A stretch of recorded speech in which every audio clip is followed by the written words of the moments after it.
Hey everyone, guess what? We do not have ugly swag. We have spaced out radio gear that you're going to want to wear. Why? Because no one wants to wear ugly clothing. So head on over to spacedoutradio.com and go shopping today. You'll be glad you did. And it's a great way to support our show. Once you get your gear, send us a picture of you rocking out in your SOR swag. spacedoutradio.com, shop there today, and make yourself look good.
Welcome, everyone, to Spaced Out Radio, the After Hours radio show with me, your host, Mr. Rob G.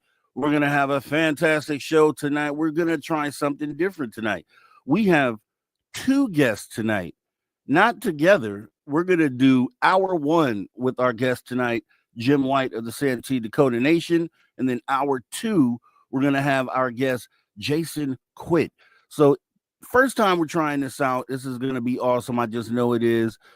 Two guests in one night, double the fun, double the impact, double the conversation, and I can't wait. We're going to go ahead and welcome everybody on in here today. First, our medal positions. Looks like we have Race Fan with the gold. Race Fan saying, good evening, Rob. Thanks for coming in. We have Tamoth Man with the silver saying, howdy, folks. Appreciate you, Tamoth Man, coming in. And we have Robert Lamar Jr. saying hi from Connecticut. What's up, Robert Lamar Jr.? Thanks for coming into the show tonight. It's going to be fantastic. We have Deb from Sacramento saying, yay, Jason Quitt, the Quitspiracy Guru, is in the house tonight. See y'all at showtime. Thanks for coming on in, Deb, from Sacramento. We appreciate you showing your love. Roger Murray, January 28th, 1986, Space Shuttle Challenger accident. John Goodall was one of the investigators, failed O-ring. Wow, okay. Thanks for keeping us informed, Roger Murray, as always, and thanks for coming in tonight. Always awesome. We have Invisible Tracker. Invisible Tracker is in the building. Thanks for showing up here tonight. We have Eternity Eternal. Thanks for coming in, Eternity Eternal. And Lavera Lucchini. Long time no see over here at SOR. Thanks for coming on in. Appreciate you showing up. JSCO77. I see you out there. Thanks for coming in tonight. We have BA saying hello. Hello, BA. Thanks for showing up tonight. Stargazer as well. I see you. Galactic Disclosure Movement. Hey, Space Out Radio. Jason here, State Director with MUFON. Appreciate you coming on in again, Jason. As we go ahead and get down the list, Kurt M. I see you, Kurt M. And let's see, can we get everyone in here before the deadline? Let's see, JMJ12. Thanks for coming in. Super Crazy Movie Geek. We want retribution. Yes, we do. Thanks for coming in. Who else do we have? Frankie B. Frankie B. Sorry for being late. You're not late. You're right on time. Thanks for coming in. Karen in the Woo Train. Good evening, Rob. Good evening, Karen. Appreciate you showing on up. Ethanol as well. Here we go. We're going to start the podcast side of this right now. Thanks. Welcome to Spaced Out Radio, the After Hours radio show. This is Mr. Rob G. Tonight we're going to be doing things a little different. We have two guests in the house tonight. We have Jim White of the Santee, Dakota Nation, and we're going to be getting in some good stuff with him for hour one. Then we have Jason Quitt coming in, author of some fantastic books that we will be talking about in hour number two. Let's get ready to go.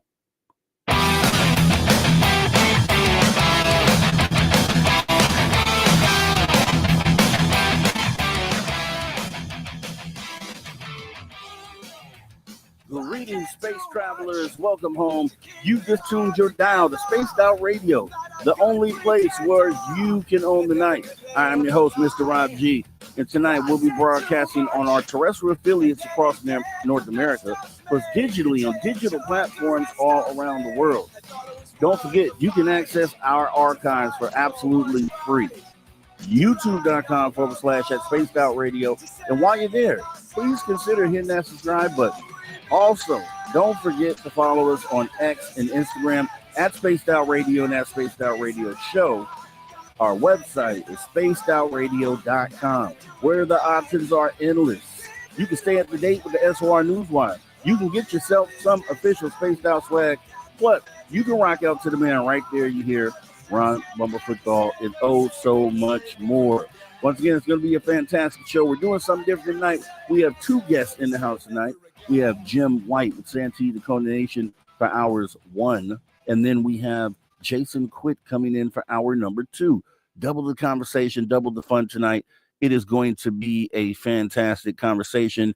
And as always, we're not going to delay. We're going to go ahead and get ready to jump right on into this conversation as we go ahead and are welcoming our first guest of the night, Jim White from the Santee, Dakota Nation.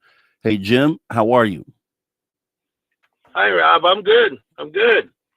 Great. I'm so glad to have you back in here. You know, we talked a few months back.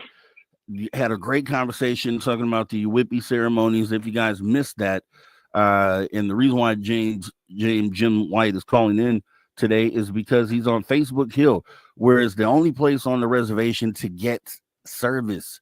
And he's graciously agreed to come on in and talk to us tonight, because it'd be good and great and awesome to get the perspective from the native perspective as far as the things that are going on currently today. But I'd like to do this, Jim. Let's go ahead and kind of reintroduce yourself to everyone, because I think it is definitely a thing to do. So tell us a little bit about yourself. Well, hi, Rob. I'm a 60-year-old Yuwipi man here from the Santee, Dakota reservation. I'm also a veteran, a father, a brother, an uncle, a grandpa, kind of almost everything under the tree there. And mainly what I do now is I'm a driver.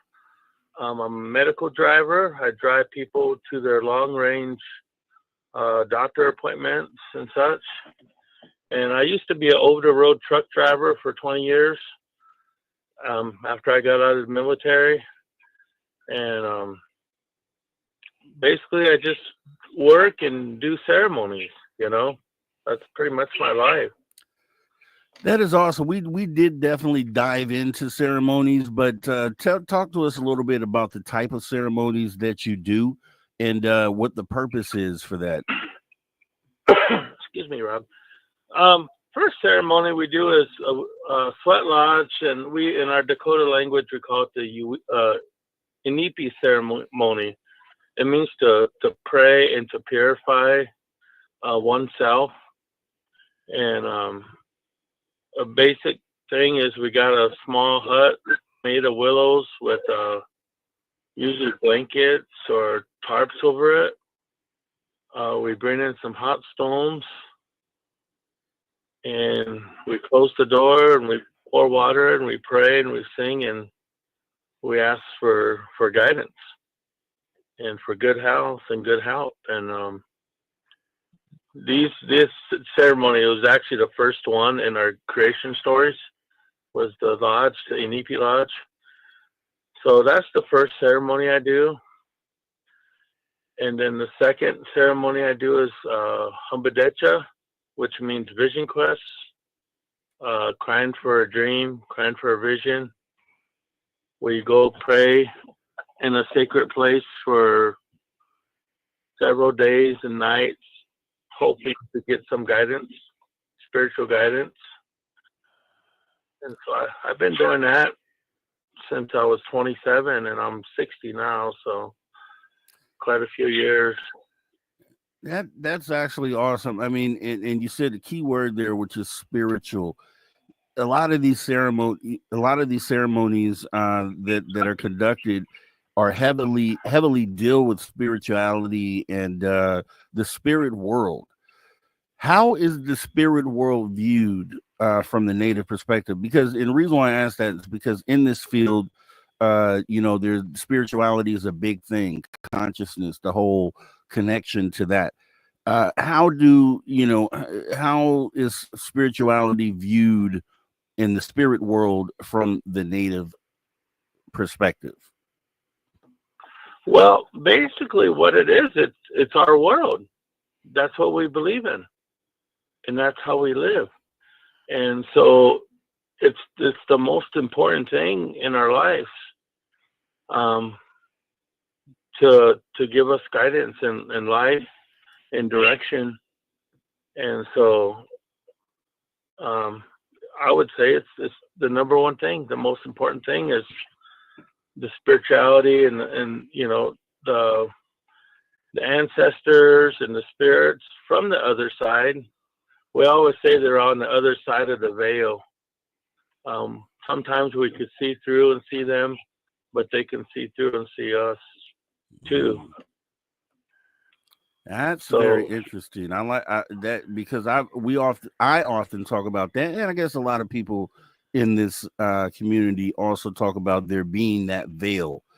And for instance, there's the cryptid world where one of the theories is that we see them and maybe they're stepping in from the other side of the veil, or maybe for a moment in time we're seeing through the veil. And that's also been kind of the theory on some of these UFO sightings. Some people, when they talk about being interdimensional, that these things are either potentially coming across the veil essentially into our existence, or that sometimes because of the way that they move, we're seeing into their, through the veil into their existence. What is your thoughts about that? How was that viewed? Well, okay, I'm going to give you, and that's where the Yuwipi ceremony comes into play. In our Yuwipi ceremony, it means to tie one up. So when I have a Yuwipi ceremony, they tie me up in a star quilt with a rope, and they basically tie me up like a mummy. So I'm pretty much hopeless. I can't move. I have a hard time breathing. But I can still breathe. And so when we start the ceremony, turn off the lights and we start singing, the only thing I have is my heart and my mind. And so what I go into a prayer, and that prayer takes me sometimes where I can see through that veil, and I can see through the other side, and I can see different things. And when the spirits untie me at the end of the ceremony, and then that's when I share what I seen or what they told me or showed me, and that's how we get our answers and our direction. So it's always been our way of basically our practical way of making contact with anything spiritual, deceased relatives, and sometimes we come across what they call star people and Bigfoot and little people, and so that's how I make my contacts with them, is through that Yuwipi ceremony. and usually we get the answers what we're looking for, you know. And I want to touch on a thing you said there about you mentioned that everything is spiritual, which I find to be true. And it's sort of the same, description within this community that the whole phenomena is spiritual. It's about consciousness, essentially. So it's it's greater than the physical body. It's more of the energy and the, I guess, the spiritual aspect of the way that we're able to connect with each other on this planet, the way we're able to, that some people have mentioned being able to connect with extraterrestrials, that some people have been able to connect with those who have crossed over or passed on. And so when you point out that, from the native perspective in that world, that everything is spiritual, it makes total sense. And how do you view the things that are going on, just focusing on the consciousness community? How is that viewed from your view, being on the inside of the tribe? Do you see it as almost the same thing, or I'd like to see what your perspective is on that. Well, there's a lot of different groups that are doing spiritual things now. A lot of New Age groups. There's a lot of plant medicine groups. There's a lot of Christ consciousness groups. And I think, what they're doing is what's meant for them, and maybe that's how they come to understand it, and but like with our way, our ceremonies that we have, to what we call the white buffalo calf pipe woman who brought us these ceremonies, that's what we learned from that time till even today, So what we did is we kind of learned to, I don't want to say master, because you can never be, it's hard. The only time you're a master is when you cross over. That's when they always say you see everything and you can learn everything, is when you cross over, you pass on. But we get really close to it, where we have the ability to call our spirits in, to call our relatives in, to call star people in, call in Bigfoot, call in little people, call in all these different spiritual beings to assist us or to help us. And so that usually takes a whole lifetime to learn that, and to get really proficient at it. That's why a lot of the medicine people, when they get older, they're right on, because they took their whole life to get to that point of almost perfection. You know what I mean? No, man, you're actually explaining that very just excellent, because I'm thinking about that. And as as a person that's just in society, that has no connections to tribes, to have that sort of knowledge or understanding or interpretation of physical life that we go through, one of the things within the community, that I guess you'd say the consciousness community, is that you always are looking for ascension, in a way to elevate your mind and your vibration, essentially, is what a word that's used. And it's always been a question on, is it something that you could do in your physical waking life? And to hear that perspective, that I think you put it beautifully, where you say you really don't become a master at this and know everything until you've crossed over and passed on. which makes a lot, and it answers a lot of questions. And that's the thing. And that's why, I'm glad that we have you here to kind of talk about this, because I think the perspective on that is that, people strive every day to try to find answers, and it literally might be that, or even perfect their craft, like you stated, and it literally might be something that's unattainable in physical life. It might be just period, that it's something that we don't really achieve until we have passed on. And I guess with that being said, if we're looking at extraterrestrial life and we're considering them as physical life forms, then maybe would you assume, or would you say that it would likely be the same thing for them, as far as, because, and the reason why I ask this is because there are some in the community that feel like meeting these extraterrestrials, they are so far ahead of us, and they may have all the answers to, the secrets of the universe. And I have said at times that we may interact with them, soak up everything that they do know, and then come to a conclusion that no, actually they don't know, everything that there is to know. Do you have that same perspective for them? Do those same rules apply when we're talking about extraterrestrial life and then them ascending, in your opinion? Well, Rob, one ceremony I had here, it was way over a year ago, probably almost 2 years now. And it was a Yuwipi ceremony.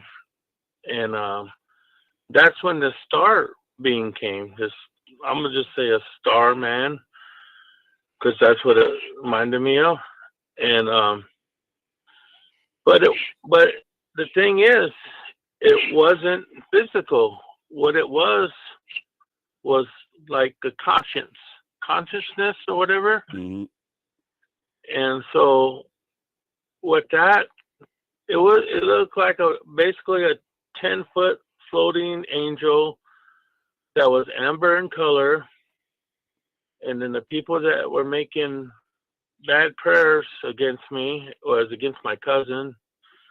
And when those prayers came, it soaked them up like nothing, So we were protected. So in a way, it was a form of protection for us from other human beings, So I think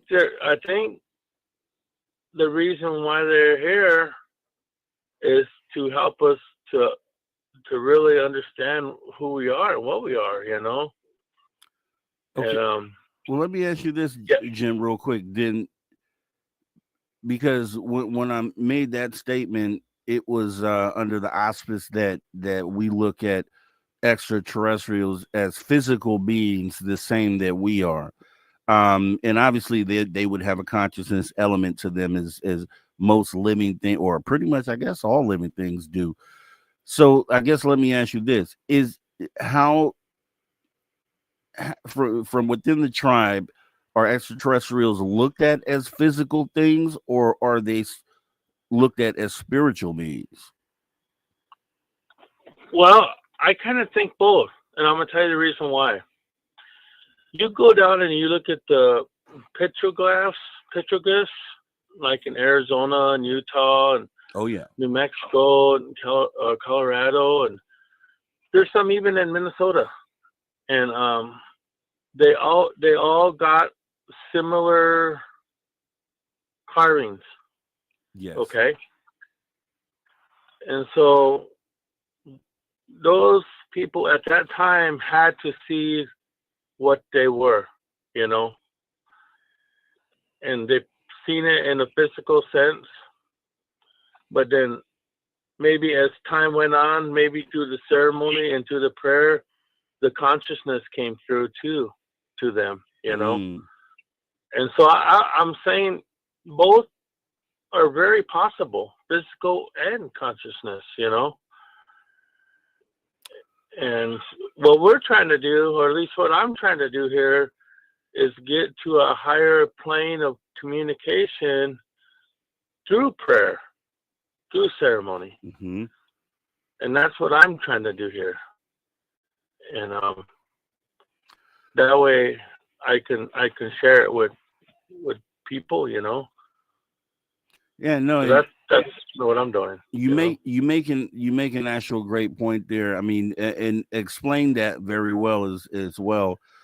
It does appear that, you know, looking at the ancient petroglyphs, that they depicted something in the physical, but then obviously through the ceremonies there's going to be the consciousness aspect. So it's essentially the same thing that those within the UFO community talk about when they talk about you know, getting downloads, connecting consciously with extraterrestrials through channeling or whatever means that they end up doing once they connect, but then also the physical aspect of the abduction theory and situation where physical beings it appears that physical beings are coming in the room and taking people from their homes and things of that nature. I guess that would be a good thing to ask, because I've never got that perspective from within the tribes. Is there a such thing as an abduction, alien abduction? Is there any stories, you know, from within the tribe that talk about abductions or being abducted by extraterrestrials physically? Well, actually, yes. Actually, I got a cousin here on this reservation that claimed that he's been abducted, and he's got a hole below his belly button where he never had it before. You know, like they stuck a needle or something in there, Mm-hmm. and I think he, in everybody else's eyes, they kind of seen him as going crazy. But I studied him, and I know the ceremonies, and I knew something happened to him, but I just didn't know exactly what happened, you know. So yeah, there is abductions in Native communities, you know, but again, a lot of natives are scared to come out and tell these stories because they're afraid that they're gonna label them as crazy and put them in a sane asylum or something, you know. Yeah, I know you mentioned that. You actually mentioned that last time we talked, and I was shocked by it. I was shocked when I heard that, because for me, and maybe it's not looked at this way from the inside, from within the tribes, but from the outside, like my perspective is like, okay, if you want to know, you know, get a better understanding of the things that we're trying to process in this current day, then we may want to talk to the natives, because, you know, the history goes back so far, and the stories also you know, tie into some of the current things that we're dealing with. So I always feel that way. So it's kind of, you know, strange to hear that the perspective from the inside of the tribe would be, you know, hey, I'm afraid to come out and kind of talk about this, when we're kind of leaning on the tribes to say, hey, help us out with this. But we're going to go ahead, Jim, we're going to jump into our first break of the night right here. So let me get you to hold there, and we'll be right back with Jim White of the Santee Dakota Nation, getting some clear perspective. The native perspective, I think, is awesome, and we need that in this current time for things we're dealing with. We'll talk more about this when we come back right here on the After Hours Radio Show on Spaced Out Radio. Don't go anywhere.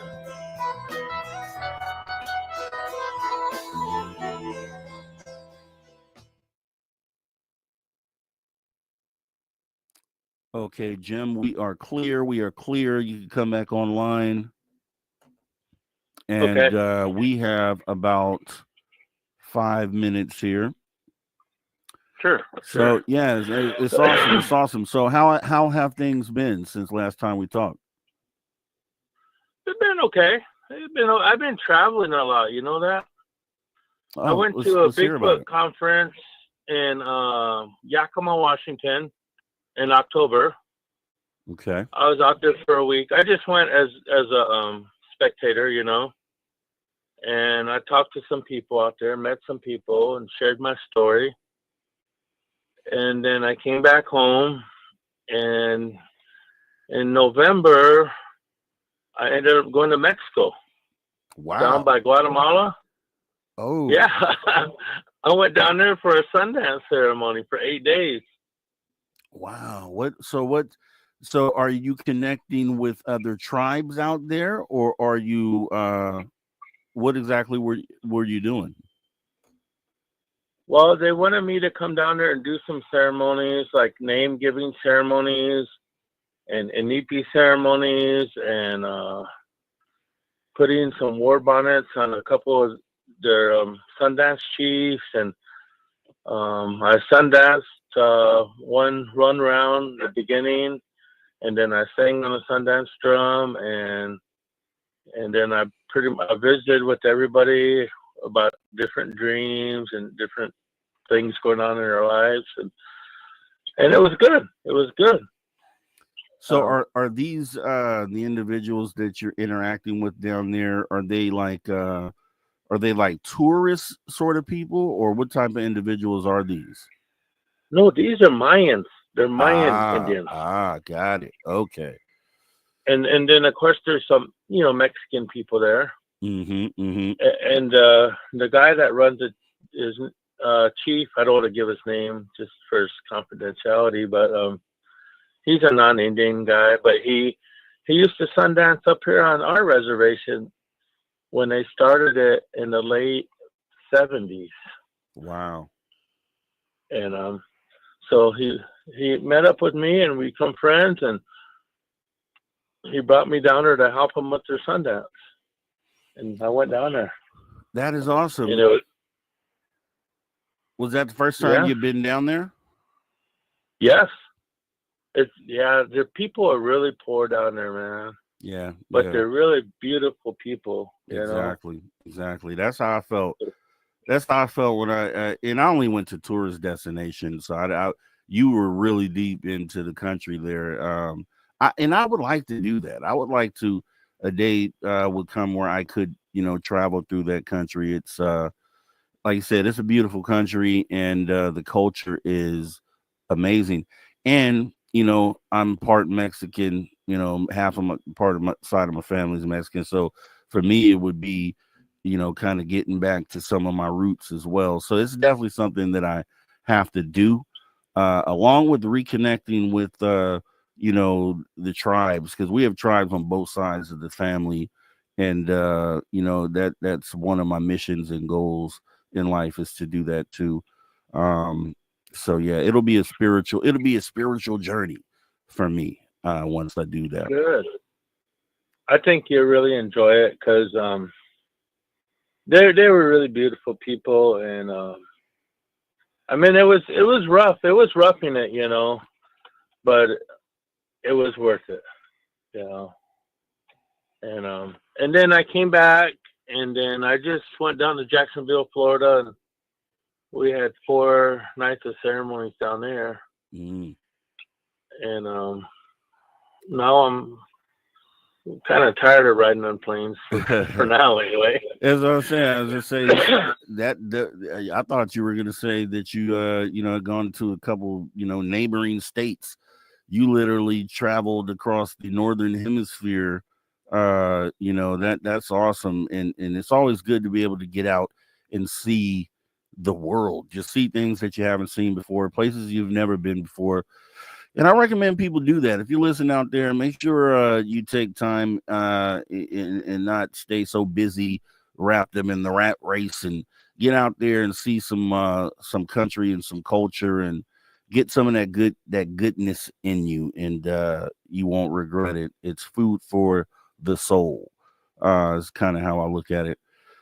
We got about 20 seconds here, Jim. So go ahead, go back offline, and then I'll bring you back in here in just a moment. Okay.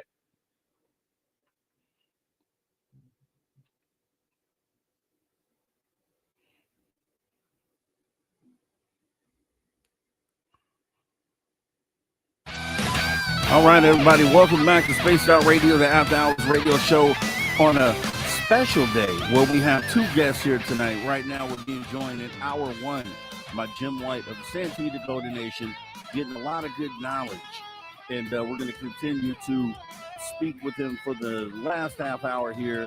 And then hour two, we'll have another guest coming in, Jason Quitt.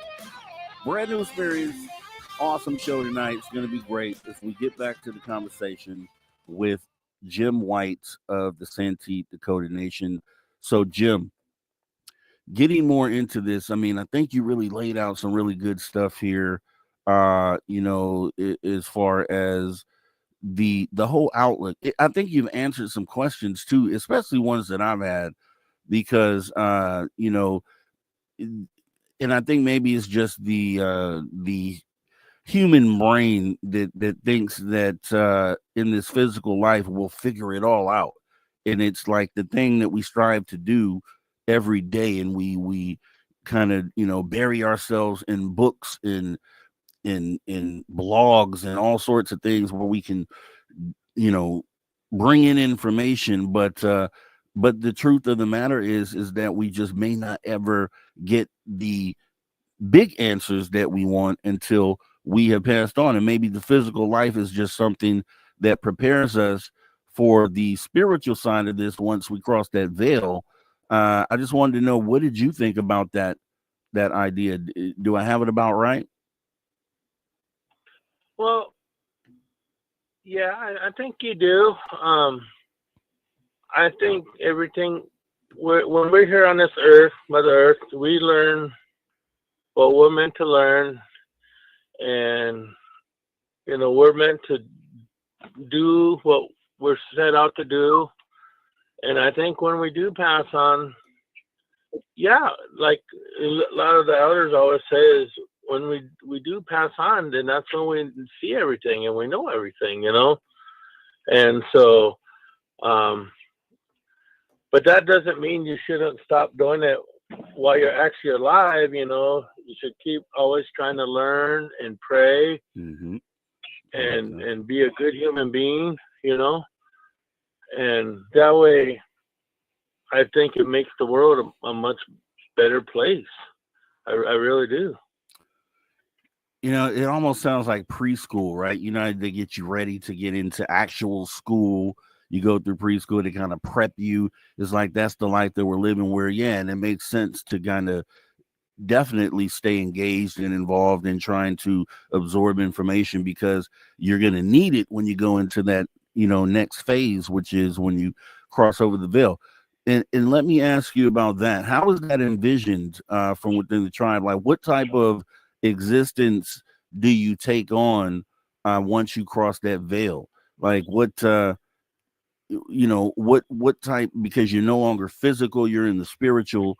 So what type of world or experience, you know, is it rumored that we have once you cross over? Well, I'm just going to give you from my point of view. Okay. Yep. And my point of view is, my oldest son, Justin, you know, the spirits already recognized him as doing what I'm doing now, ceremonies and Yuwipi. And of course he don't do it, you know, because like me, he's going to fight against it until he has to do it. But I always said to myself in my mind is that when I pass on, I'm going to come back as a spirit and help my son do these ceremonies to help other people, you know. And that's, I guess that's, if that kind of makes sense, or that's what I really, that's what I want to do. Yeah. You know, I want to be that helper. And I know he's going to be a good person, and he's going to help a lot of people. I just know it in my bones, you know.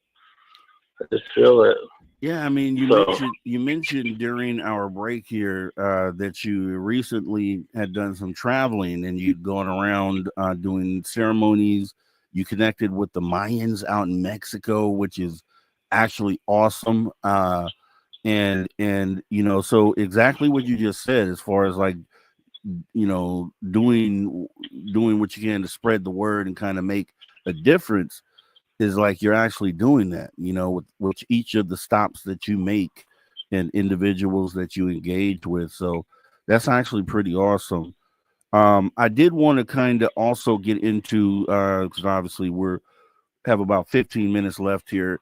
I want to know, first off, are you familiar with the whole drone situation that's been talked about recently? Yeah, you know, I've seen some of it on TV and some of it on YouTube, and I guess I didn't really pay really close attention to it, you know. But I know it's out there, you know, and So, I think some of it's government myself. and that's been some of the things, and that's why I wanted to ask you, because some people feel that, I think it's because there haven't been a lot of answers given on that, and so they're like, okay, if they're not saying anything, it must be them. They're saying it's not anything else. It's not adversaries. It's not, you know, private organizations. So it must be them. And I think a lot of people have that perspective, and I can see why, because there is no answer up until this point. Um, I'll fill you in on this, because this is some of the latest stuff that happened here. This is obviously something that's been going on in New Jersey for the last 2 months, and I talked yesterday on yesterday's show about the fact that within this last week, the mayor of New Jersey, who's been in the news since this whole thing started, you know, begging for answers and begging for the government, the federal government, to kind of step up and kind of give some information on what's going on. And he's been stonewalled this whole time. But, you know, he came out this last week and kind of spoke to what he experienced with this. And this kind of sets the stage for, okay, is this man-made or is this not?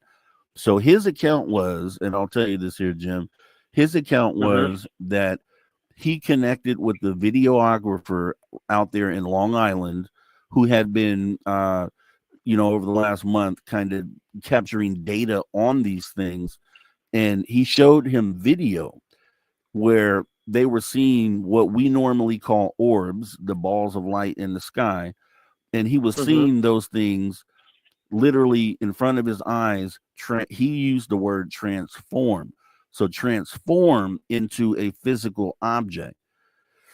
So, and he's not a UFO person, you know, he's not in this field, but he stated that the videos that he saw these balls of light, appear to be balls of light, transform into the things that they were showing on the news, those physical objects.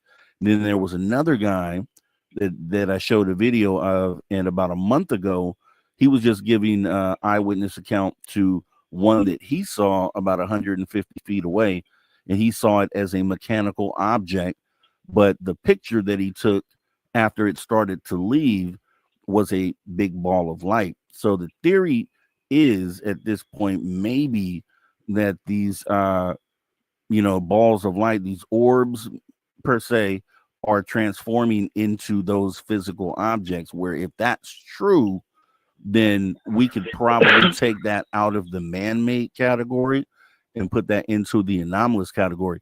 And what I wanted to know from you was, you know, if this turned out, because we still need the answers at the end of the day, if this turns out to be a 2-month long experience of daily anomalous contact, has there ever, first of all, how would an event like that be viewed from the native perspective?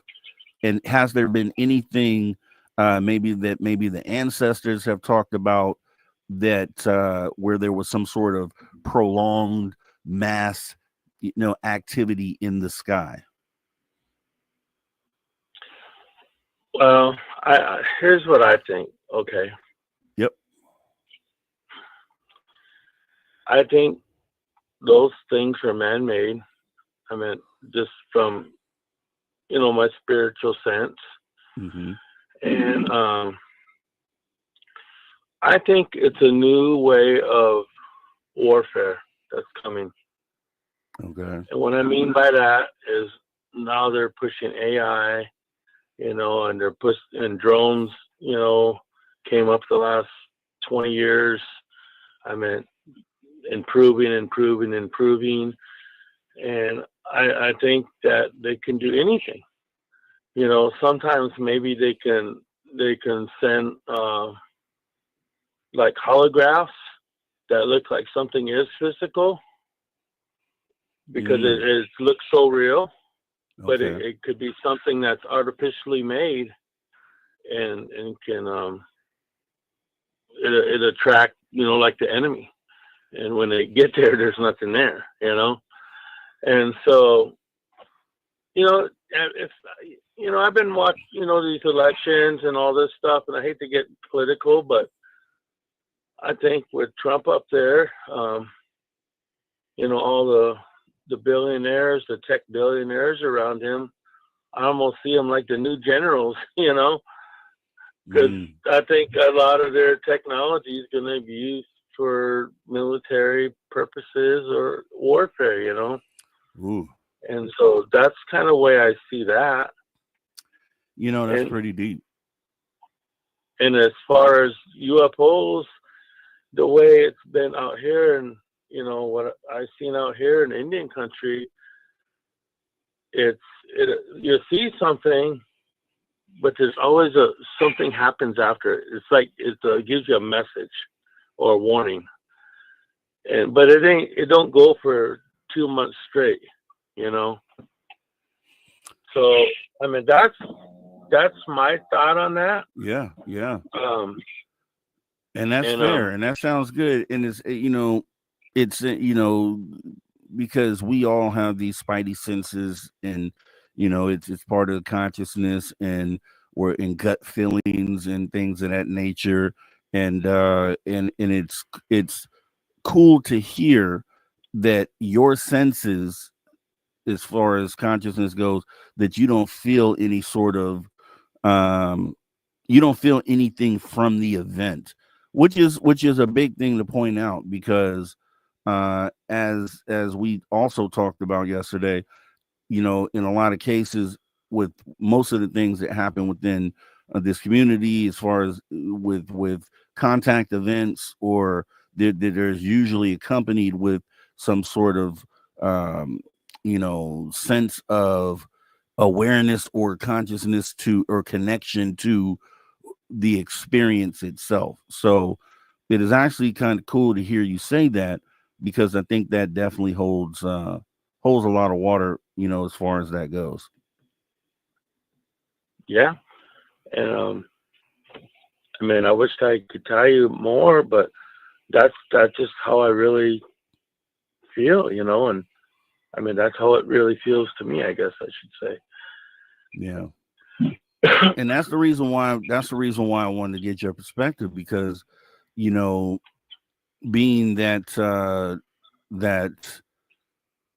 it's all about spirituality, as you said at the beginning of this conversation, that it's pretty much all spirituality, then I can lean on the fact that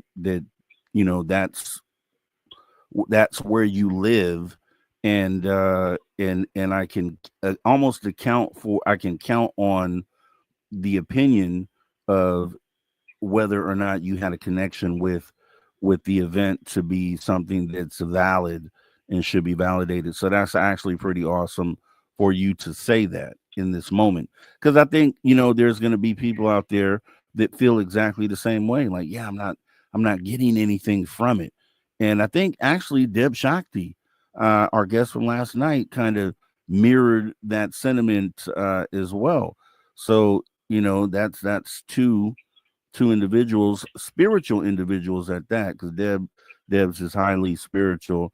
And so I take that, I can take that to the bank. There's enough credibility there for me to take that in and absorb that. So that's actually awesome. What do you think about okay, outside of that event, just we obviously have anomalous events that happen all around the world every day. So no connection with this. Has there ever been, historically, an event that you could think of that you did have a connection with? Well, geez, I mean, yeah, as far as like, as far as like ceremonies here and stuff, and ceremonies for people, and um,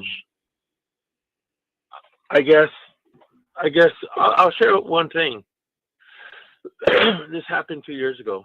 One of my friends from Colorado came, and when he was here, he found out that his mom had cancer. Okay. So we went into a Yuwipi ceremony that night, and she was one of the people that I prayed for. But of course, she was in Colorado, and her son was here. But we did the ties and the flags, and we made the ceremony. And a year on the same day, a year later, and he was back here, he got a phone call from his mom. And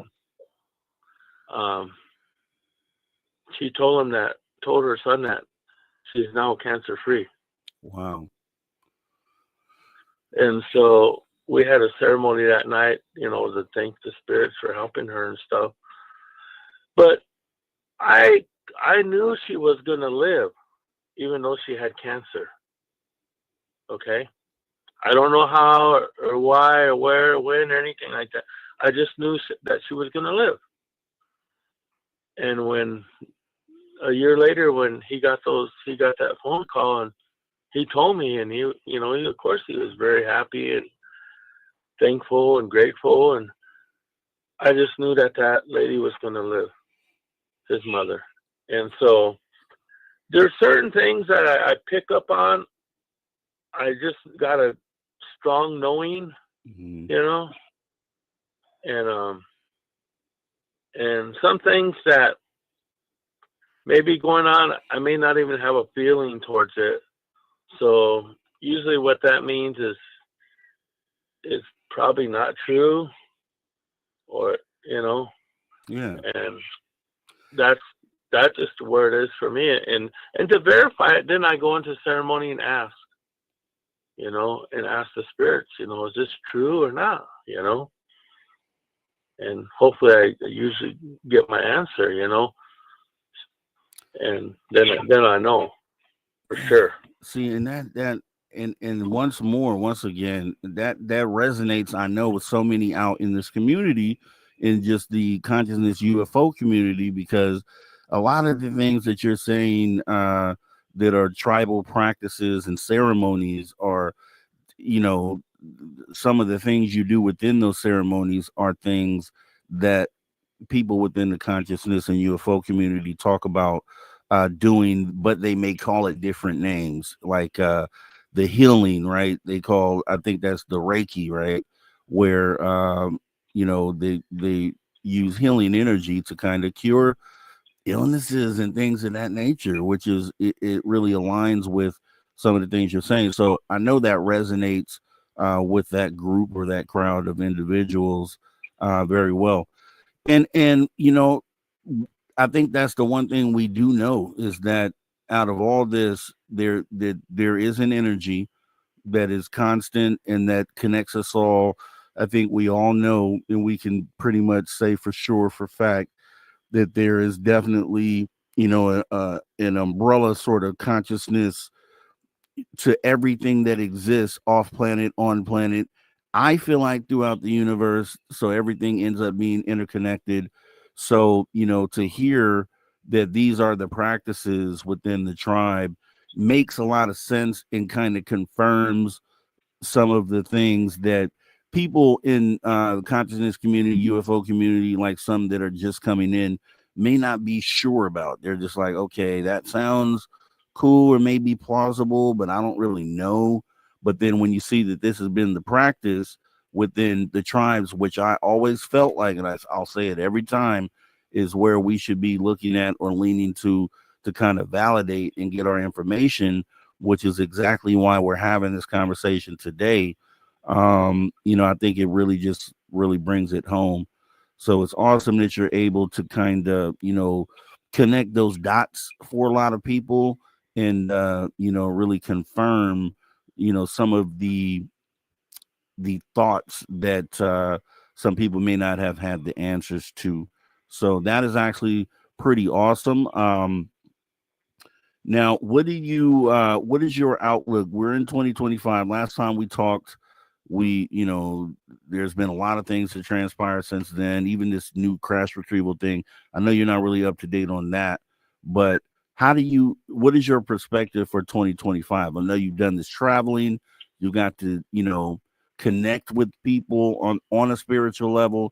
What are you looking for? What is your outlook for this year or your hope for 2025? Well, I hope to do more ceremonies, hope to help more people, meet more people. I do want to travel, but not as much like I did this part of this year, and I just want to enjoy my rest of my life, because I'm getting old. And you're getting old, you get better. You're getting better, sir. And and you're doing so much to help others, right? Because when you're going around and even like right now, you're sitting on the reservation, but you're talking from Facebook Hill, mind you guys, to essentially to the world and kind of confirming a lot of things for the world. So you're literally, doing the work that you love to do on a global level at this moment is kind of how I look at it and how it could be perceived. So, it's always awesome when we can, have someone give their time and have that want to, educate maybe, or even just connect with individuals that you don't even know, that you may never meet, around the world. That shows a selflessness and a person that cares for other people and for humanity itself. So I think that makes you awesome, Jim, and keep up the great work. We have about 45 seconds here before we close down the interview for tonight. So I would like for you to tell everybody where they can find you and how they can connect with you on a ceremony. We got about 45 seconds. Okay, everybody, I'm on Facebook, James A. White, and that's the only social media I have. If you can get hold of me there, and I'm glad to talk to anybody, Okay, so and share. Yeah, anyone who wants to make that spiritual connection, who has even thought about doing that. Once again, as we said last time I interviewed Jim, and he's put the offer out again for you guys to reach out and connect with him on that. Jim, I do appreciate you coming on in. It has been awesome. Great hour. You have a great rest of your night. We're going to talk again, and I'll have you back soon. Thank you, Rob. All right. No problem. Take care. You too. Goodbye. Right. Jim White, guys. We're going to be back right after this break with our second guest of the night, Jason Quitt. To After Hours with Mr. Rob G on the only place where you can own the night. Spaced Out Radio. Spaced Out Radio. You've tuned your dial to the right frequency.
everyone. Welcome back to Spaced Out Radio, the After Hours radio show, after hour number 2, as we're getting ready to come back with our second guest of the night, Jason Quitt, guys. It's going to be awesome. Make sure you guys go ahead and hit that like button if you can. And if you're here for the first time, hit the subscribe button. We actually do this 7 days a week right here on this channel. You catch me on the weekends, Saturday and Sunday, 8 p.m. Pacific until 11. Then you got Dave Scott running the Woo Train Monday through Friday, 9 p.m. until midnight Pacific. As we got about 15 seconds before we come back from our radio break. And let's get into it, guys. All right, here we go. All right, everyone, welcome back to Spaced Out Radio, the After Hours radio show, after hour number 2. On a special night, we're trying something new here. We have 2 guests tonight. You just heard from Jim White of the Santee, Dakota Nation in hour 1. Now we're going to be jumping into hour number 2 with another guest, Jason Quitt. We'll go ahead and get into more conversation. Let us know how you like it. Also, go to youtube.com/@spacedoutradio to make sure that you catch up on anything that you missed.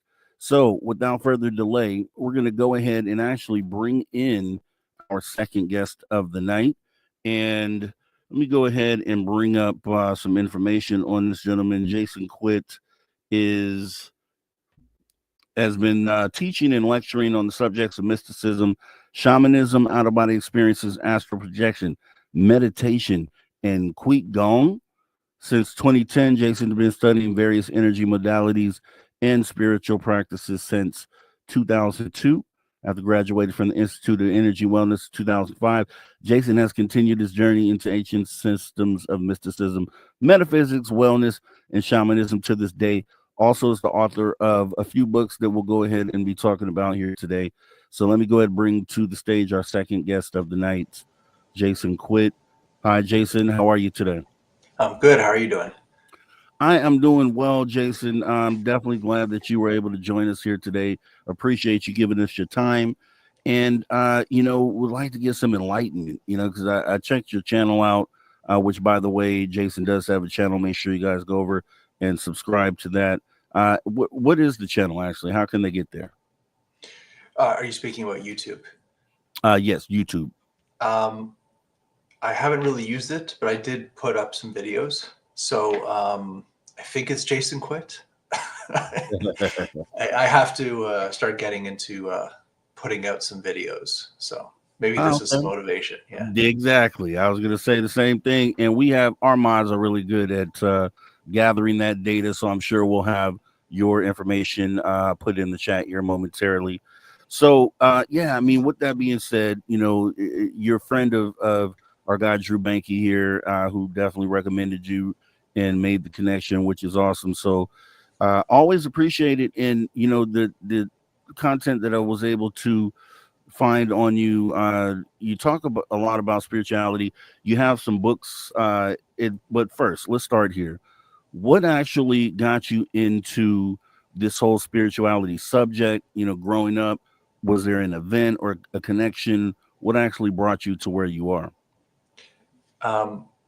Well, okay, this is a long story, but I'll try to condense it for you. Basically, as a child, I was open psychically. I'll call it that way. I had a lot of these experiences with paranormal. So I always felt my house was haunted. There would be a shadow in my room as a child, and at nighttime it would take me on these different out-of-body journeys. And I also had past life recollection growing up. So and for me, I thought this was completely normal until I started to open my mouth and talk to people about it. And then you find out very quickly that they don't. And when I spoke to my parents about it, they would just say it would be bad dreams. But what happened was it kind of all went away when I got into high school. And then it opened up again. in my early 20s when I was in college, or after college when I started to work in my first job in a recording studio. And I started to have something called sleep paralysis. And this was back in 2002, 2003. So this was quite a while back. And basically I was having sleep paralysis very often. And it started to open up all these things again for me. But it was not a fun experience for anybody that's had sleep paralysis before. But basically, I started to feel presences enter the room, and my mind would always go to this is either alien abduction or a demon, because it comes in the room and sits on the bed, or he climbs up on you and you can't breathe. Yeah. And one night I just had enough of it, and I was trying to wake myself up, screaming in my mind to move my arm and like kind of tossing and turning inside my body. And I pushed myself so hard that I popped out of my body, and I had an out-of-body experience for the first time in my 20s. And that was kind of like the foundational moment where you're old enough to know that this is not a dream, this is not a hallucination. It's a very it's basically the cosmic slap in your face that I'm floating up at the ceiling. I could see myself laying in bed, and at the foot of my bed was a very tall shadow being. And it scared me so much that I got sucked back in my body and woke up. But after that moment, it's almost like a door was open for me. And since then, I was able to recreate the circumstances of leaving my body. And that's basically by going to sleep and keeping the mind awake. And then there's this space in between waking and dreaming where you feel the body shut down like a sleep paralysis. And then you can kind of shake yourself out and go explore. So that's where I got my start. And since then, all I wanted to do is learn, what is this? Who are these beings that you experience when you leave your body? And then that kind of got me on this whole mystical path. And the first two places that I went to learn was Qi Gong, which is a Chinese method of exercise that uses energy, moving energy, building energy. And then the next thing was shamanism. So I started to learn from a shaman because what I found is that what I was experiencing, even though in Western culture, basically they'll just say you're crazy and none of this is real. In shamanic culture, this is completely normal. This is part of their spiritual development. This is part of the dream work and the spirit world. And so that kind of really helped me understand what was going on. And I've been working on it ever since. Wow. And I understand that you actually also teach this, teach people how to do this. Is that correct? Yes. When I started to leave my body and I started to have interaction with different beings, at the first couple of years, it wasn't really friendly. So it was very much like you deal with entities, you deal with dark stuff. It's not fun. And all of these things are a reflection of you. So over time, you have to learn how to heal this. And this is the whole shamanic journey, is what you carry is part of you and you have to work through it. But basically what they said to me was that at that time, my energy field was very weak. And if I was going to play in this arena, if I was going to leave my body, it's actually quite dangerous to do, because when you come back, you kind of open yourself up. You're like a portal. You open yourself up to having things come back with you into the world. And this is where things like entity possession and we get all these religious ideas about what happens. But basically they say you're not strong enough. And the way to get strong is, they said I had to build my energy, and it's a spiritual energy. And this is where the Qi Gong came in. So we learned how to took many years, but you learn how to build your energy up, strengthen your energy field, like your aura, your chakras. They're just different names for the same thing in different cultures. And that kind of gives you a little more power when you leave your body, when you have to deal with certain things. So a lot of people, when they leave their body and they go out there and they realize that it's sometimes not so fun, they just kind of say, okay, I'm done with this. And, they go very much into religion and say, okay, I know this world is real. I'm just going to pray and that's it. I don't want to do this anymore. But for me, with the guides of, the philosophies of shamanism, it was more of now that you're out, you have to kind of work through it. So not run away and hide, but you have to kind of like walk through it, and that's the path.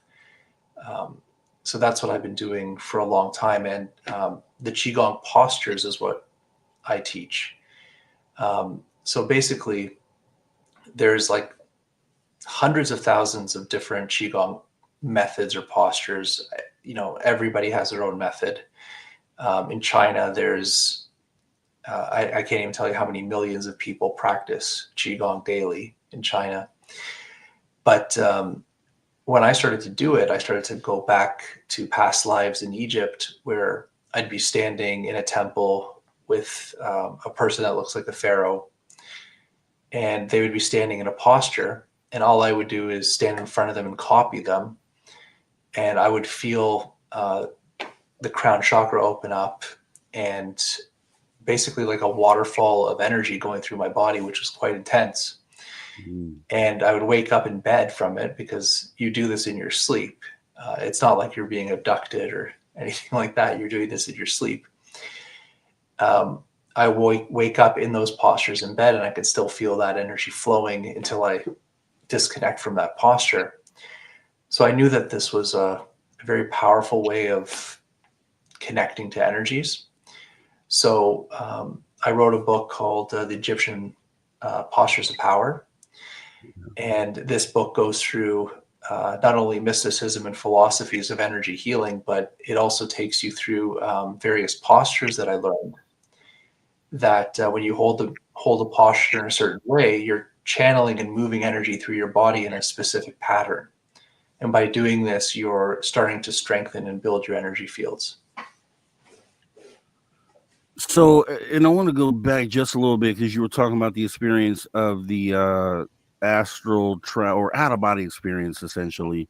You talked about there being a danger of something coming back with you, and when you said that, because I've asked other mystics that have talked to this question, and it would be, well, I guess two questions here. So when you are having this experience, is it simply your vessel is left behind, your body is left behind without a consciousness in it? Is that essentially what happens as you're out in the world? I would say in this regard, yes, your consciousness is out, basically tagging along with the astral body. Okay. So yes, the body is just like a vessel. But I don't think they can get in. It's more like an attachment. Like they'll try to pull you out or try to step in, but it's very difficult for them. So you'd have to be pretty traumatized or something happened where they can actually get in. But usually it's more of an influence. So you can start feeling like, not yourself, sick. A lot of times you'll feel like nauseous or depressed or just something. You just don't feel the same. And that's what we would call like an influence or an attachment. Okay. And this may not be the same, because astral travel and OBE, out of body experience, are very similar in like the nature.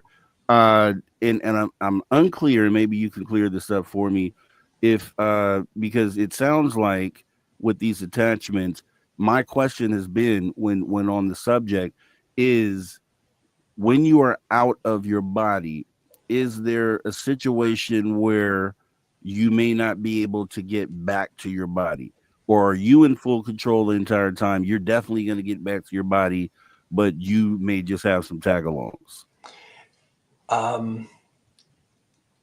At first I had a fear of that, so I really wouldn't go far. Like I would just kind of stay in my bedroom and just kind of, and then when I got the courage, I would go through the house, and then after that I would go outside.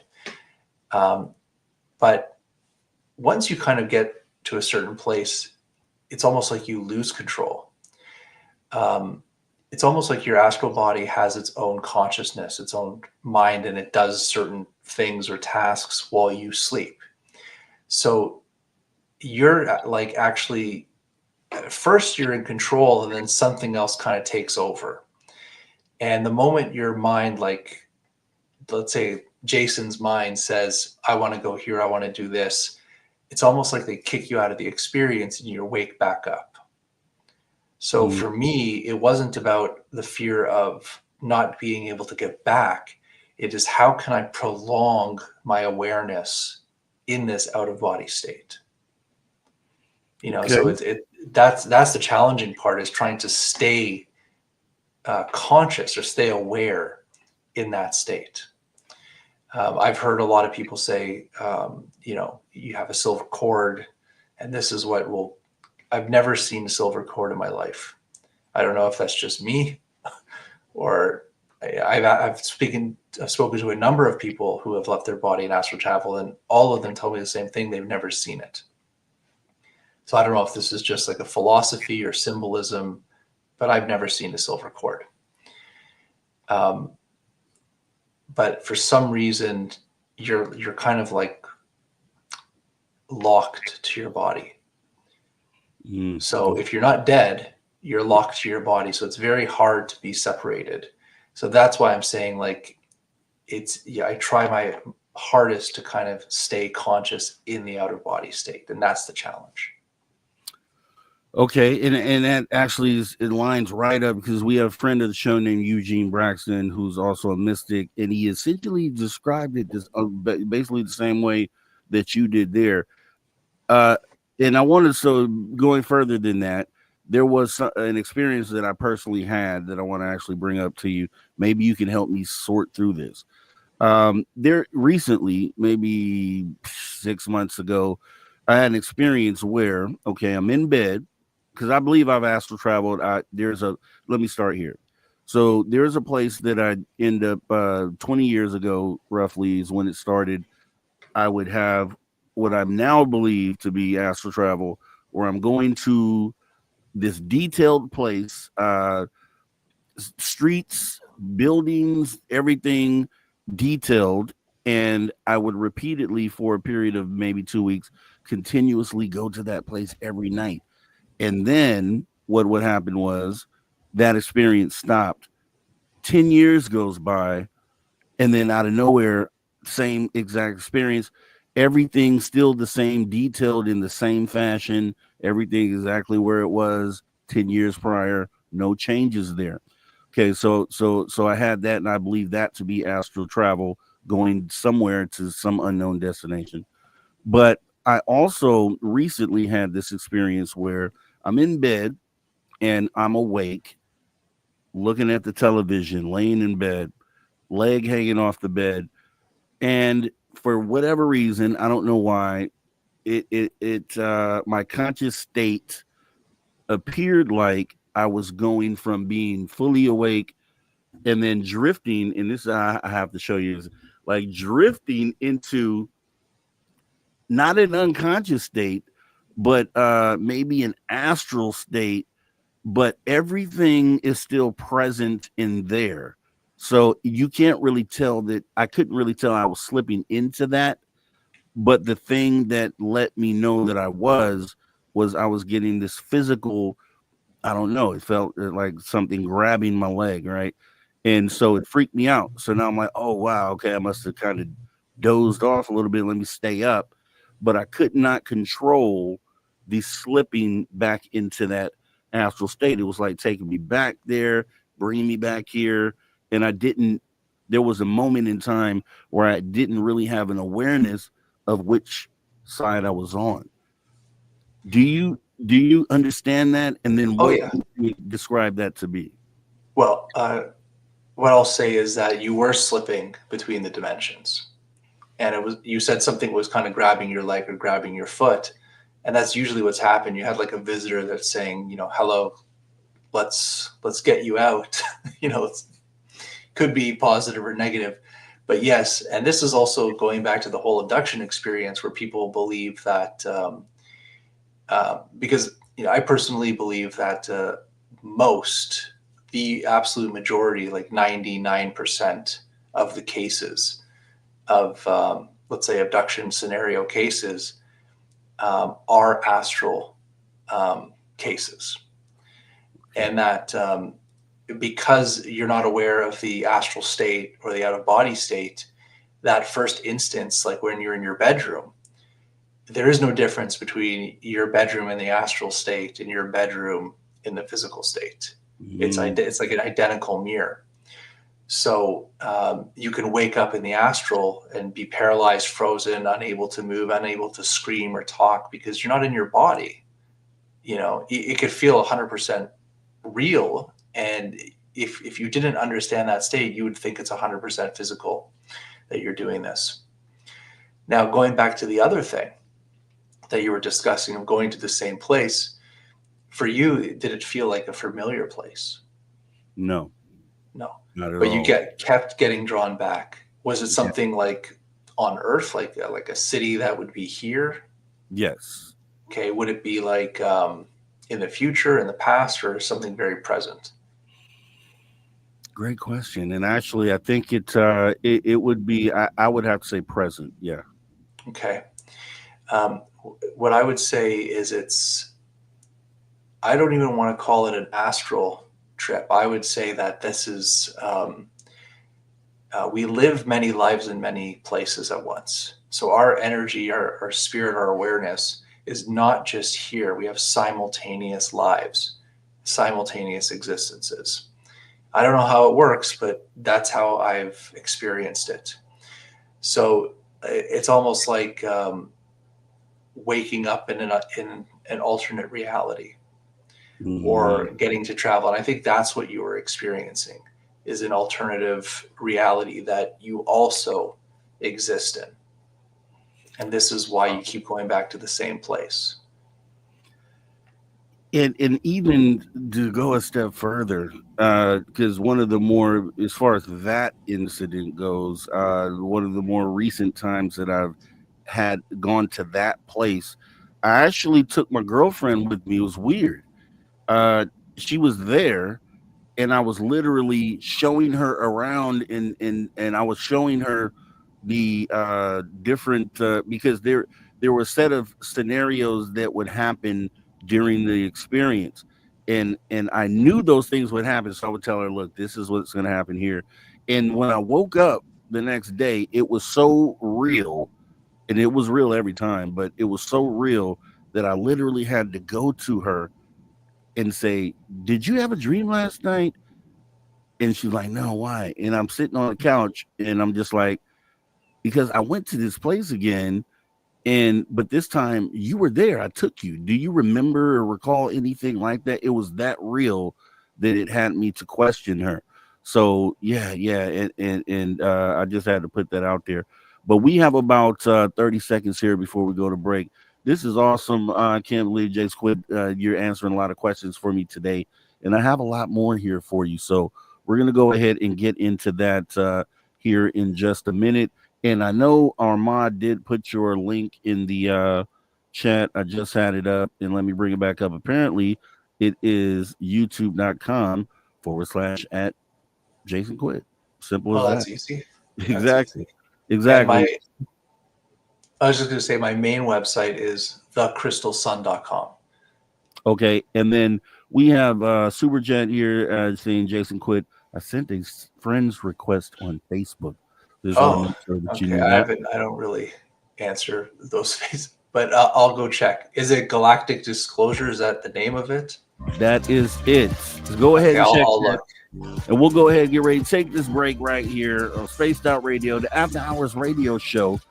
on a crazy night, we have 2 guests, and it's working out well. I like it. And we'll be back right after this break with Jason Quitt. You guys don't go anywhere.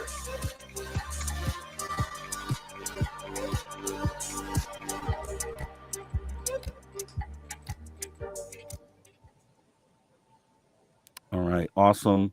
Zenzabil is out there saying great insights, Jason.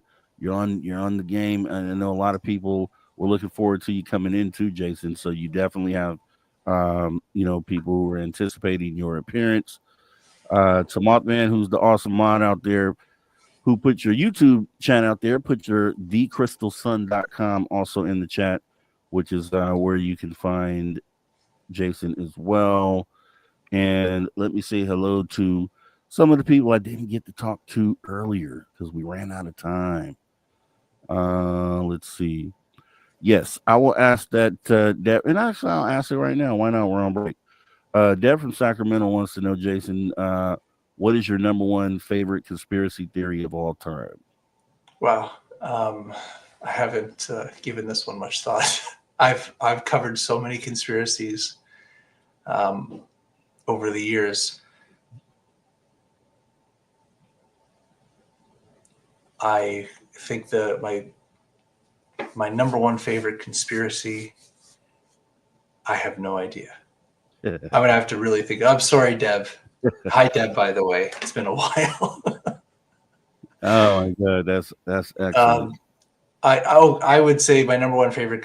It's my conspiracy theory is that this whole alien narrative of I think it's all psyops. I really believe that they really want us to believe that aliens are doing these things to us when it's something just to avoid the spiritual aspects of it. Okay, I like that. So, dude, we will definitely be bringing that up after the break. I think that'd be awesome to hear from. And I know there was a person in the chats last hour that was waiting for you to come out, and they wanted you to address something that I wrote down. So I'll go ahead and bring that up after the break as well. Yeah. So, yeah, awesome. I love to hear that perspective. That's great. Let me go ahead and welcome everybody else in here who I didn't get to talk to before. Hillbilly Herb, thank you for coming on in and joining us tonight. Bomber, thanks for joining us. Mike Bothwell, I see you as well. Let's see who else. Stargazer, appreciate it. Yeah, Overlander BC. I tagged your message, buddy. Don't worry about it. We'll be asking that to Jason here the next half hour here. Let's see, or I'll paraphrase it because I didn't write it down exactly. But if you want to repost it, definitely do so. Let's see. Zenzabil. Happy birthday week once again, Zenzabil. Because you gotta celebrate the whole week. You gotta celebrate the whole month. That's how I do it. The first of the month, and my birthday is in July. July 1st is my birthday month, and I'm accepting gifts for the entire month. You should do the same. It's fun. Let's see. Kevin Kennedy. TMI, thanks for coming on in. Appreciate showing up. Plaid Koala, thank you for coming on in. Nice. Decipher, thanks for coming on in. So, dude, when you have entities in your bedroom and Tom White's visiting you, you see your doctor about hallucinations. I was freaking out. I would too. I was feeling like that was almost that moment when I was getting that grab. I'm like, what's grabbing me? And I went down the extraterrestrial path, and I'm just like, I hope it isn't that. But let's see. Shelly Montgomery. Hey, Shelly, long time no see. Thanks for coming on in. We appreciate you showing up here tonight on an awesome night where we have 2 guests. Imagine that.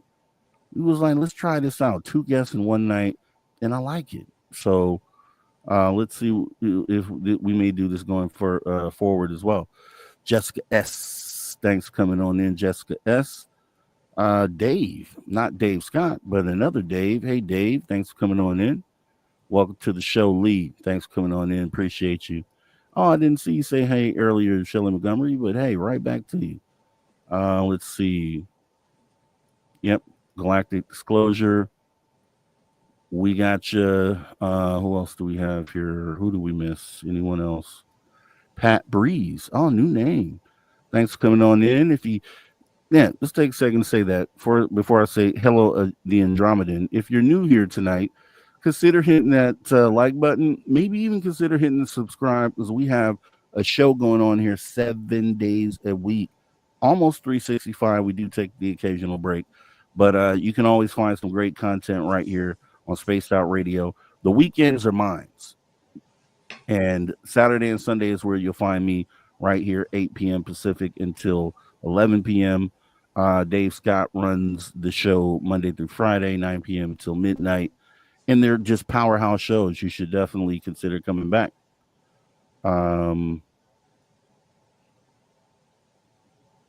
Yeah, I think we're all caught up there.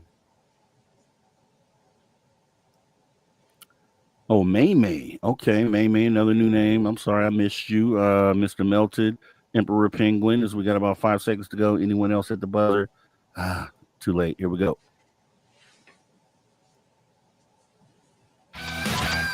All right, everybody, welcome back to Spaced Out Radio, the After Hours radio show, where we are doing something new tonight. We have 2 guests. We had Jim White, hour 1, awesome conversation. Now we have Jason Quitt, hour number 2. We're about to get into some controversial stuff, I can tell you.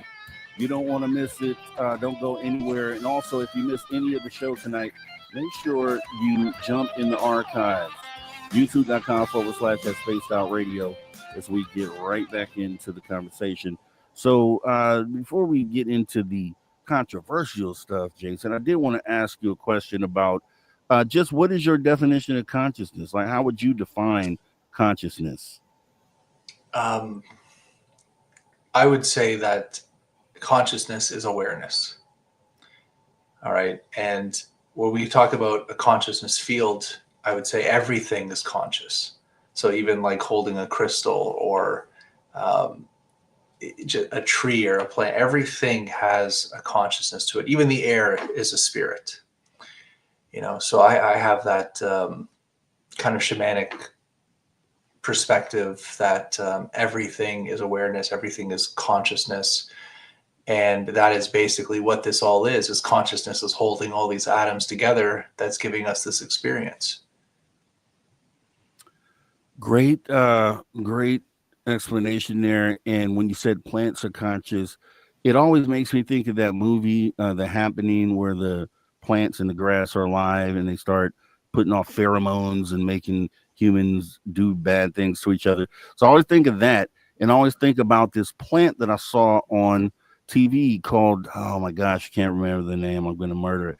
But it reacts to the touch, almost like the Venus flytrap. It's in that same sort of family, and it actually reacts to touch. And it almost shows an intelligence, just like with the Venus flytrap. If you touch the little hair on the inside, it won't trigger.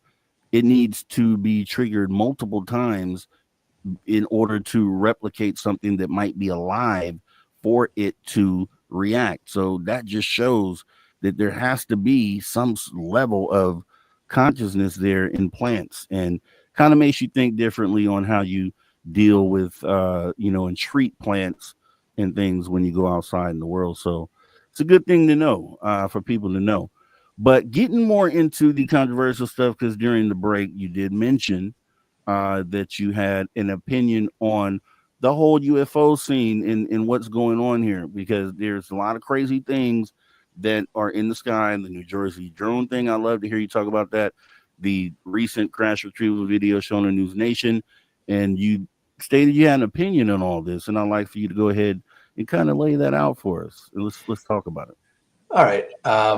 Well, I'll just say that the reason why I'm even in the UFO alien community was because of my out-of-body experiences. And because I had the shamanic training, I knew they were out-of-body experiences for astral travel. So as I was going out of my body, I would sometimes I would be visited by things at night. And I would pop out of my body to see what's in the room, because you can't see them physically. So let's say I'm sleeping, and then my, call it spidey senses, you feel a presence enter the room. And once the presence enters the room, then you pop out of your body. And once you pop out of your body, whatever entered your room, they're there clear as day. You know, so for me, I know it's this spiritual realm that I have to exit the physical world to have this experience. And when I would exit the physical world to have these experience, I would be visited by sometimes beings that would be described as alien. So gray aliens, manted beings, like things of that nature would be in the bedroom with me. But you couldn't see them with your physical eyes. You couldn't experience them with your physical senses. It's only when you leave the body that you have that experience. And when you leave your body, like I said, you're still in your bedroom. If you don't know you're having that experience, you will say that it's 100% physical thing. You know, so I've experienced that, and I'm sure others have experienced that too. But from my perspective, it was never like a spaceship. It was never anything like this. It was all in this other dimension that these things exist, to me, in my experience. So this is why I have a hard time with the physical aspect. And I've heard people say that they can manifest physically, but only for a very short time. And then they'll have to go back. And I do think that is true. And it would be probably a lot of energy for them to do that. And this goes also back to when you were talking about Bigfoot and the forest. I have a theory about this. And it's that because plants, or call it the spirit of the forest, can't interact with you because it's trees and plants and things like that, the spirit of the forest can manifest itself as a Bigfoot, as an animal, to kind of interact with the physical world, because a tree can't pick something up. You know, it has to kind of, and the reason I say this is I've heard of a number of experiences of people experiencing what they call a Bigfoot, but it shapeshifts. So they'll see like a Bigfoot, but then it'll turn into a wolf. Or they'll see a wolf and it will turn into a bear, and then it will turn into like, you know, a rabbit or something. Like these things kind of, or it turns into you, which is probably the scariest thing you'll ever experience in a forest. Right. So this is where we get this whole idea of like a skinwalker or something very malevolent. But it could be that a consciousness or a spiritual force, let's say it's positive or negative, could manifest itself in a form that either works for that environment or works to elicit a fear or a sense of calm in you. That's a very interesting perspective. And I mean, it makes sense. It's plausible. I could see that. I could put it on the table, next to the other theories, and it could line up. I could see where that could be true. But essentially, you would say that those people that are seeing these things are definitely seeing these things. They are manifested into the physical, but as far as the origin is a different. It's coming from the consciousness of the forest, essentially, which could be a thing because they can't manifest themselves to touch into the physical world. So I can see that. So then how about the view of aliens then? Because, if you're seeing them in an astral space, some people, and actually I think we talked about it earlier tonight, where you may interact or some have stories about interacting in this conscious astral space, but that there still is a physical component. In the way, I guess, a way to explain it, like an analogy, would be like if we're in a game lobby, right? I'm holding the stick on this end, you're in another state over there, but we're together in this lobby where it should be the consciousness space. So do you think that there is a physical component to it somewhere else? Yes. Yes, Okay. I How do. would you And explain that? I would explain it as kind of like the whole, kind of like the Shinto Japanese perspective of the kami, that everything has a spirit or a collective spirit. So, for example, I'll give like a mushroom, okay? Just a mushroom. You can't communicate with a mushroom. I'm not talking about psychedelic mushroom. I'm just saying your average portobello mushroom or something. For us in the physical, it's a mushroom. But that intelligence, that consciousness that is connected to that mushroom in the astral might have a form. Mm. Okay. Now, I don't think it would be interacting with us because it's too obscure. But if you were, let's say, a portobello connoisseur, you spend a lot of time with that energy, you may be visited by a being where you're like, what the heck is this? I've never experienced this being before. Yeah. And the reason I say this is there was one experience I had where one night this being came to me, and it was a beautiful being, and it just kind of like sat with me in the room, and I could just feel this incredible love, between this being and me. And it was beautiful. It was like, it had this like kind of golden aura with like silver all around. It was just like a beautiful thing to look at. And I was trying to figure out, what is this? Like, where did this come from? Like, I've never seen anything like this before. And they said, oh, it's this copper and zinc bracelet I was wearing. They said it's the same frequency of this being, and this is why it's attracted to me, because I'm holding its energy. So it's like I'm getting visited by whatever connection it has to this copper and zinc physical form in our physical world. But for them, it's like a spiritual being that's connected to those things.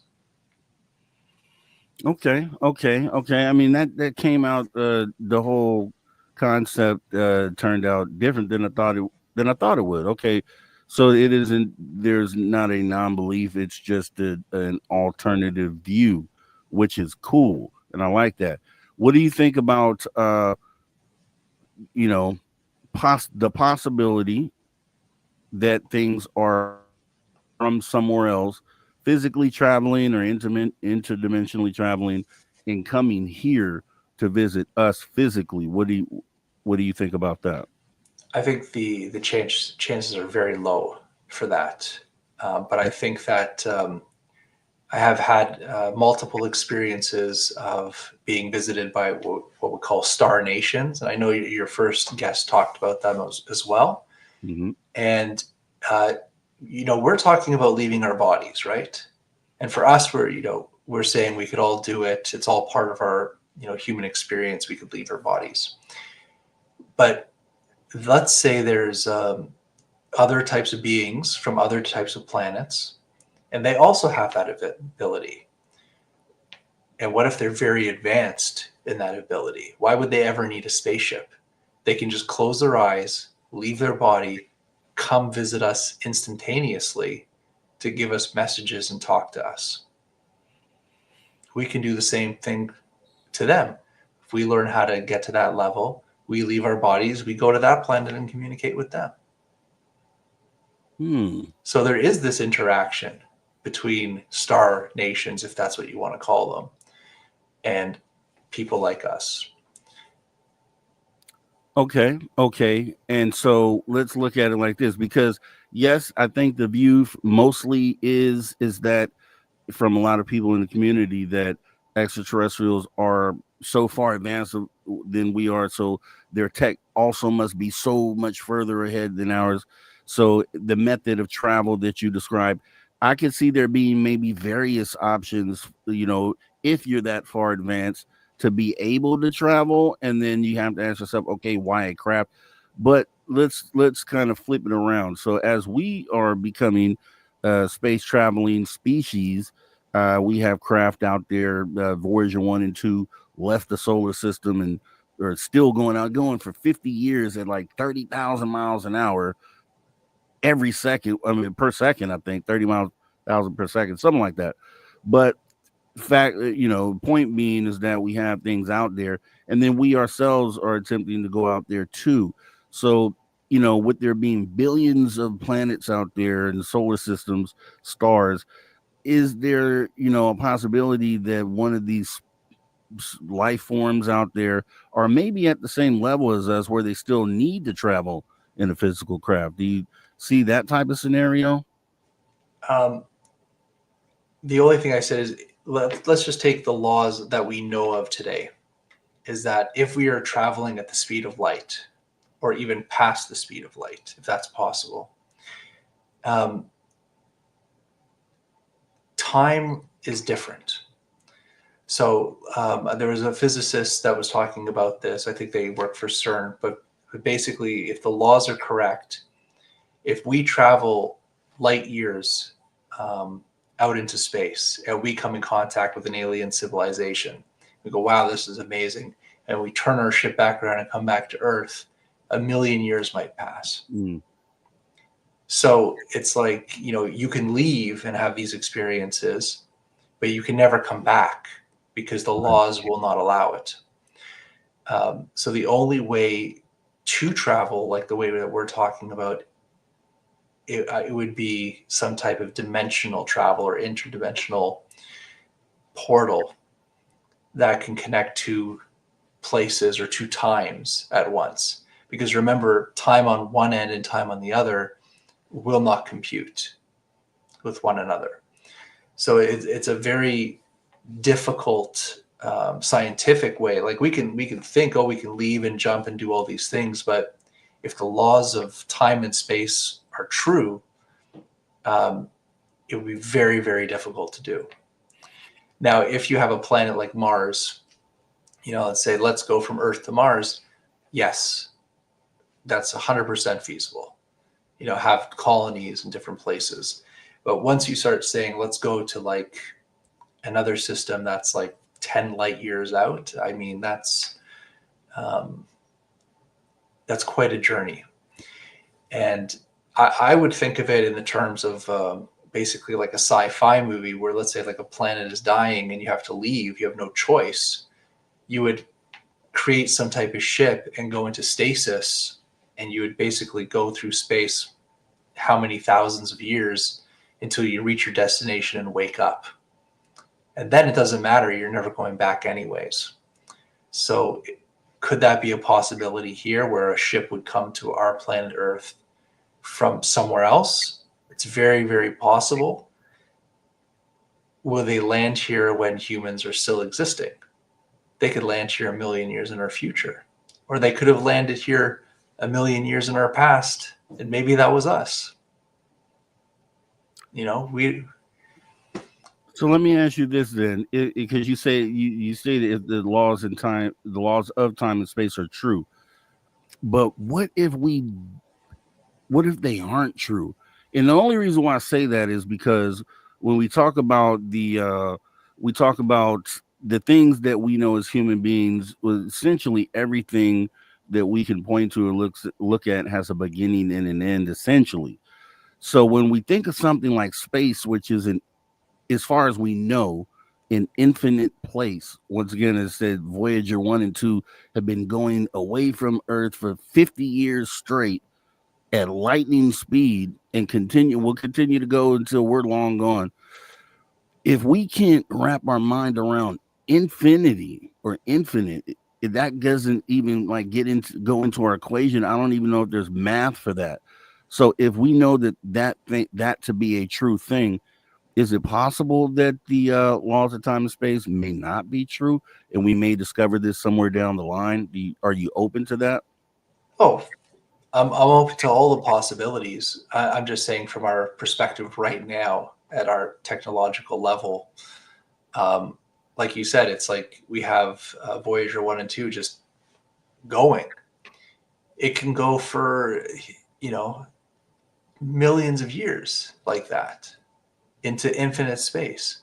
And let's say by a chance, which is probably close to zero, that it actually reaches a planet that's inhabited by something, by the time that reaches them, I don't even think the Earth might be still here.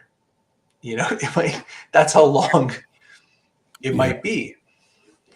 So it's very hard to guess, and it's very hard to even meditate on those ideas, because, like you said, we're talking about infinity, and then we're getting into this whole thing with, okay, we're starting to map our known universe, but are we the only universe? And if we're not the only universe, how many other universes are there? And is that infinite? And if that's the case, that's, you know, it's hard for our minds to even comprehend that, because that scale is so massive that we, like, our planet, our solar system would be smaller than an electron, or like it's just crazy to even think about that. How do you find and map and do all these things? And it's funny you say that, because I actually interviewed Chief Rabbi Leon Ariel Malo, who actually is with the Raelian movement, and that's kind of one of the things they believe in, like the infinity, the infinite universe theory, where atoms, we're way down here, the Earth is an atom in comparison to the larger body. I did want to ask you this, because we are literally running out of time. This went so quick, and I knew it would. We'll have to do this again for sure, but this was really what kicked us off. So you stated that these craft in the sky, you had an opinion on them, the ones that we're seeing, and I want to tie that into because this is all being reported through News Nation, and I know we had a viewer who wanted to know how you felt about how they're positioning in it. Is it a psyop, like you mentioned, propaganda? As we have about 2.5 minutes left. Well, first of all, with human nature, if you say that there's like anomalous lights in the sky and people know about that, there's going to be a lot of people now looking up into the sky. So the moment you say, oh, there's lights in the sky, you're going to have tons of reports of people looking in the sky and saying, oh, I saw this, I saw that. Now, the types of drones that they're talking about are very strange. So a lot of them are describing them as much bigger, staying in the air for much longer, coming from the sea. So there's a lot of strange talking points with this. But when they film it, when they look at it, it has blinking lights. It does look like a drone. It looks like terrestrial technology. So for me, it sounds like advanced technology right now that is either from us or from somewhere else, but from the Earth. This egg thing is very strange. It's very strange. I don't know what to make of that specifically, because without further investigation, right now we have just basically the pilot coming forward and telling their story, but who put the harness on? Who touched it? Who analyzed it after? How much did it weigh? Like, we really don't know anything about it other than there's this thing that is an egg shaped, and they said it was manifested by people meditating and calling for it. So there's a whole host of things that are uncertain about this story that we can just speculate till the end of time about what this is. As for the video, it's not what anybody was expecting for that to be a UFO, I don't think. It looked even though they said it was 20 feet across, it didn't look 20 feet. It looked quite small. Mm-hmm. And for them to kind of like just put a little mesh net around it and pick it up, it tells me it wasn't that heavy. And just the way it was moving on the ground, again, it just tells me it wasn't that heavy. So I don't know what I can really say about what that is. And that's okay. We're going to stop right there. And I hate we have to do this, but we got to get you back, Jason Quitt. Let's figure something out. So we'll talk behind the scenes. Outside of that, I really do appreciate you coming in for hour number 2. Guys, give it up for Jason Quitt and appreciate him for his time. You guys don't go anywhere. We're going to be back with Spaced Out Radio after hour number 3 with the after hours wrap up with Drew Banky and Steve Stark and Tales Untold. To After Hours with Mr. Rob G on the only place where you can own the night. Spaced Out Radio. Spaced Out Radio. You've tuned your dial to the right frequency.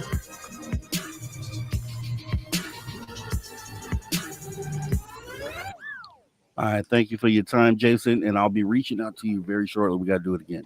All right. Thanks a lot. All right. Take care.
right, welcome back, Spaced Out Radio, after hour number 3. Been an awesome show so far. Show your love, support, hit that like button as we thank our guest from hour 1, Jim White, and our guest from hour 2, Jason Quitt. Awesome show so far. Here we go. All right, everybody, welcome back to Space Out Radio after hour number 3. The third and final hour already. It's flew by. We've tried this new thing today where we had 2 different guests, and I think it's going off pretty well. We'll do this again. As we get ready to go ahead and get into hour 3 with Steve Stockton, Tales Untold Mysteries. We got Drew Baker coming up with the after hours wrap up and some UFO weird news to kind of end the weekend and send you home right here in the Spaced Out Radio after hours radio show. And we're going to hop right on into some of that good Steve Stockton, Tales Untold Missing Person Mysteries. And yeah, you know, once again, I just love that he's a part of the show. I know I say this all the time, but it's a fact. This is a powerhouse show. Every element I appreciate, and we acknowledge Steve Stockton is the bomb. Here we go. Welcome to Tales Untold and Missing Persons Mysteries on Spaced Out Radio's After Hours. My name is Steve Stockton, and I'm here to take you on a journey of mysteries, legends, and true stories. Come, join me on this strange adventure of Tales Untold and Missing Person Mysteries. Now we have Connie Johnson, who went missing on Big Fog Mountain in 2018. Connie Johnson was a 76-year-old who had worked as a wilderness ranger at the Moose Creek Ranger Station for the U.S. Forest Service. She was also a Selway Bitterroot Foundation member and often led backcountry tours for young people and other groups. Her friends described her as an experienced outdoors person who could survive emergencies. Connie worked as a camp cook for Ritchie Outfitters. The area was very remote with no roads and only accessible by horse or on foot. Connie was last seen on October 2, 2018 by hunters. According to County Sheriff Doug Giddings, the hunters had radio contact with Connie the next day. Still, they could not understand what she was saying as the radio transmission was weak. When they returned to the camp on October 5, Connie and her dog, Ace, were gone. Chris Adkins, a former colleague, says, "It's reconcilable. You know, what everyone is dealing with this because, like you said, this isn't like some pilgrim's first rodeo. This is a woman who spent the last 25 years of her life, most of them, on foot in the wilderness, alone, doing her wilderness range work. And if there's anybody who has a skill set that positions them to beat this, it's Connie." A thorough search was conducted to locate Connie, involving searchers on foot and tracking canines. The U.S. Air Force, Idaho National Guard, and Clearwater County Backcountry Helicopter Rescue Team used FLIR heat technology from aircraft to aid the search. Despite the efforts, Connie was not found, and the search was called off on October 16, 2018. Connie's dog, Ace, was found 3 weeks later at the Moose Creek Ranger Station, which is about 15 miles away from the camp. However, Connie was not with him. The Rangers examined Ace, provided him with food, and attempted to search for Connie with his help, but they still were unable to find her. Connie's daughter said she could only speculate about what happened to her mother, but did not believe her disappearance was intentional. "I think that she was enjoying the outdoors, which she loves, and something happened. The weather came up. She fell. I don't know. But I think that she got surprised. Given the temperature, given the lack of time, given the lack of signs of her, and the fact that Ace is not with her." Next up, Michelle Vanek, who went missing from Mount of the Holy Cross in 2005. Michelle Vanek, a 35-year-old married mother of 4, attempted to climb Mount of the Holy Cross in the northern Sawatch Range of the Rocky Mountains with a friend on October 24, 2005. However, Michelle became tired and complained of a headache while hiking along the Halo route and decided to rest. Her partner continued climbing towards the summit and planned to meet Michelle on his way down. Michelle was an experienced marathon runner, but may not have been fully prepared for the physical and mental challenges of the Halo route, which requires hours of traversing over loose rock in an expansive, unmarked wilderness. Nate Goldberg, a local resident, was one of more than 700 people who searched for Michelle for 8 days. Goldberg says, while Michelle and her hiking partner set out to make it to the top of Mount Holy Cross, they unlikely intended to take the Halo route. According to Goldberg, it was the summer that they were putting in the new outhouse up there. But when they arrived at the trailhead in the morning, it was still dark, and there was a big crane up there. I believe that they got disoriented, and instead of getting on the Half Moon Pass trail for the traditional route, they got on the Fall Creek trail and didn't realize it until they got to the top of Notch Mountain. At that point, they said, we're already up at Notch. You can see the top of Holy Cross. Let's just do this Halo route. When you're looking across and seeing that route, it doesn't seem that far.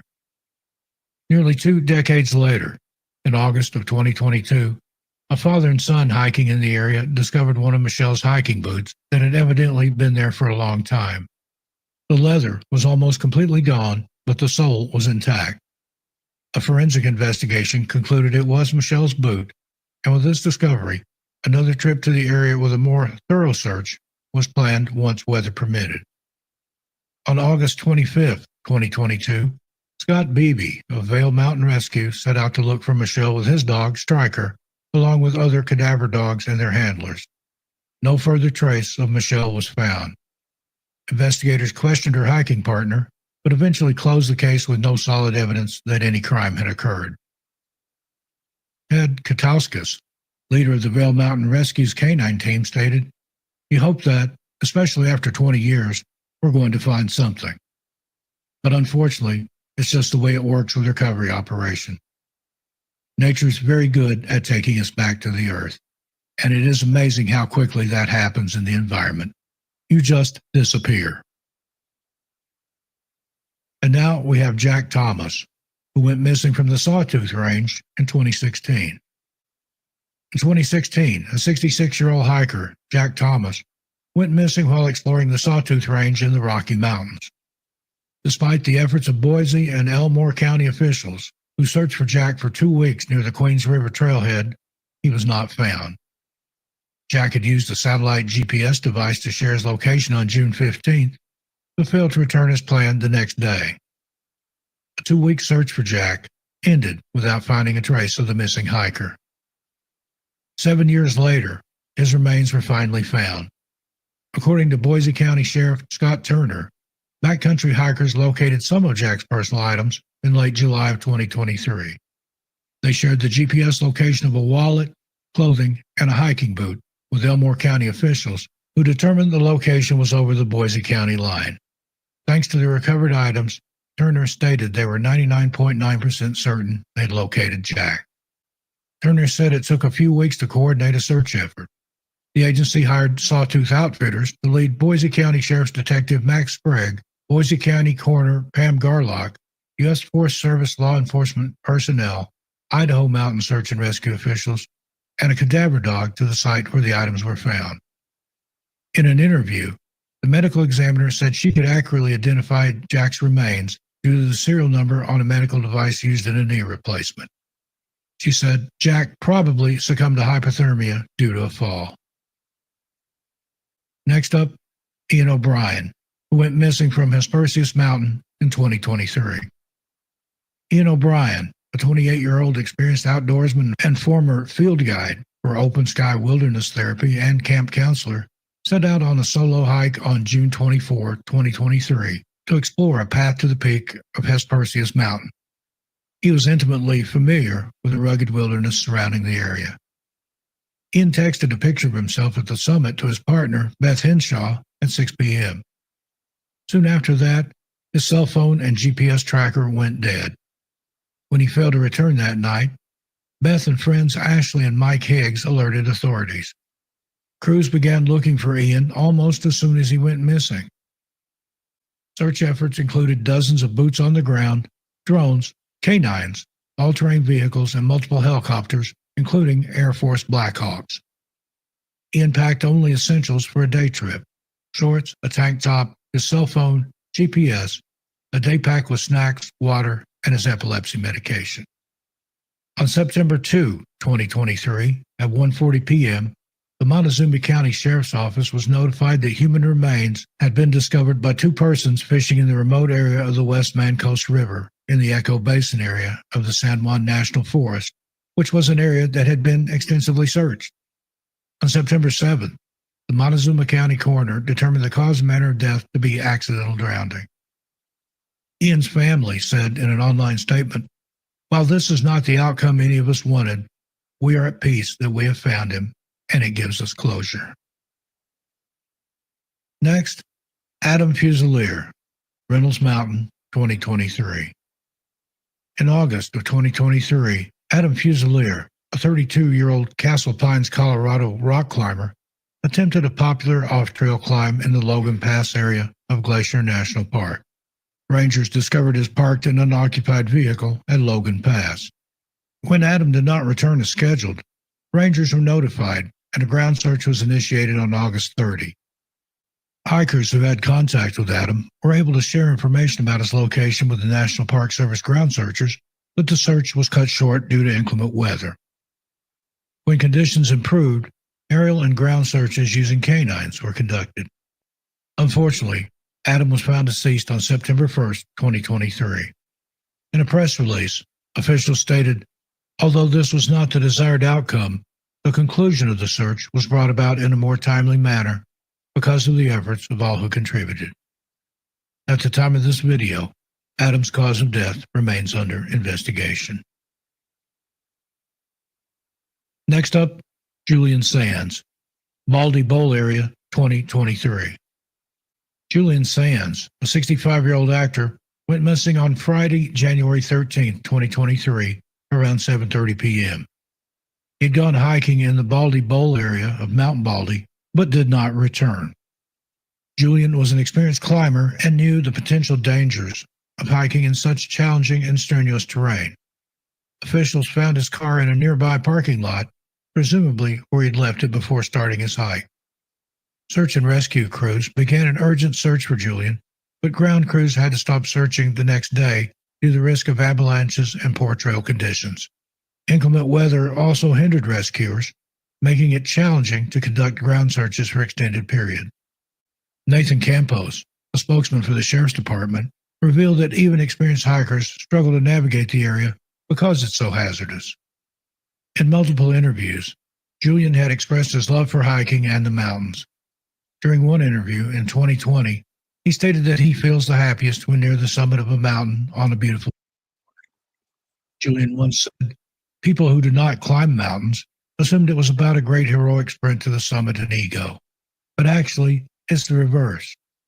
He continued, "It's about supplication and sacrifice and humility when you go to these mountains. It's not such a celebration of oneself, but the eradication of one's self-consciousness. And so on these walks, you lose yourself.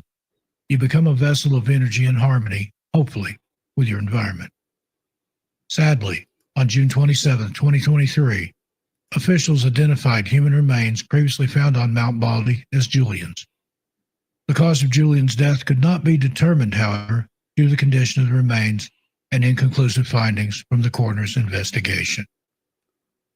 All right. Sad story, right? But still so awesome to have Steve Stockton as a part of the After Hours radio show. We do appreciate being able to display the content here. And you can also follow Steve Stockton over at the Tales Untold Missing Person Mysteries YouTube channel.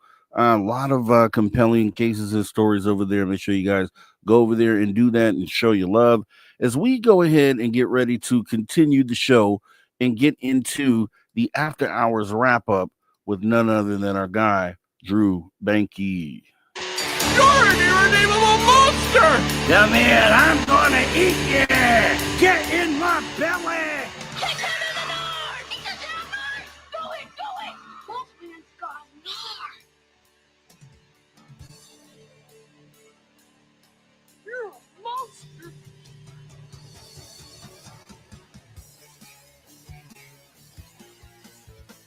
Drew Banky with the After Hours wrap up, sir. Glad that you could join us. Did something different today. It was different sort of feeling. How did you feel about that overall before we get into the wrap up? Just two great guests. I mean, it's you know, an hour with someone, you really get. It seems like you get more out of them, like when it's just an hour, and with those two, both of them good friends of mine, and yeah, you couldn't ask for a better pair to have like that. I'm interested to see how it'd work out, with other people, and yeah, maybe try it here and there down the road and see how it works. But man, and just kind of their messages kind of synced up together. It's just interesting. It's all. You point out a great point there, Drew Banky. There's definitely some synchronicity going on there. And he did a kind of sort of a after hours wrap up as we were talking about the previous guest, right? So it was kind of awesome. And the synchronicity there. Dude, quit doing that, Drew Banky. Synchronicities all around now. It's scary, man. It's scary stuff, dude. So Yeah, but man. awesome. We've been talking about getting Jason on for a while, and yeah, stars aligned, and yeah, I'm glad to finally it all come together tonight. So it was great. Yeah, and about let's we might as well talk we're in the wrap up. So let's talk about it. So our interviews, I'm so used to doing 2 hour interviews, right? So I like to work them into it. They get them to, but I knew what we were dealing with, and I think we, kind of managed it really well. And I think there's a plus minus side for me to it. I really do like our format because it leaves you a cliffhanger, right? So what we just left off on would be great to kick off on next time, but at the same time, sometimes you have to cut some things out if you're running out of time. It's that time restraint that you end up having. And it's like, okay, you can't control how long the guest may respond to a particular question. So then your list gets shorter and shorter. And how can you really wrap it up in a nice bow? That's the only dilemma Sure. there. But it For sure. actually worked out tonight, and I'm really pleased with how it went. And once again, two great guests, Jim White, Santee, Dakota Nation, and just getting perspectives on and it's always been that way with me. Anytime we talk to someone with native heritage, they can speak from within the tribe, and that perspective looking out into the rest of the world is really needed in this community. And I will always say that and always want to lean on that. And it was nice to see how a lot of those thought processes actually align with like the consciousness community once again. And it's not even on purpose, right? It's but you can see that in both cases, both have the same idea, both have the same, but just explained differently. You know what I mean? But it shows that at least the consciousness community is on the right path, because if it lines up with what the natives have been teaching and talking about for millennia, then means we're on the right path, right? Yeah. I mean, well, you know how I feel about native ceremonies and everything. It's what what all helped me, whether it be with medicine or without. And I've been to several ceremonies. I've been to 3 Yuwipi ceremonies, and the way Jim describes it is all true, and there's even more to it. It's really, the Yuwipi ceremony is just a mind-blowing ceremony. It's something that uh you know skeptics should go to and set through one, and just see what happens, and because they're gonna experience something that's really gonna blow their mind, if it's you know if it's meant to be in that time, and if you're with a bona fide medicine man like James. You know he's a very powerful medicine person, and he's going to make things happen if you set in ceremony with him.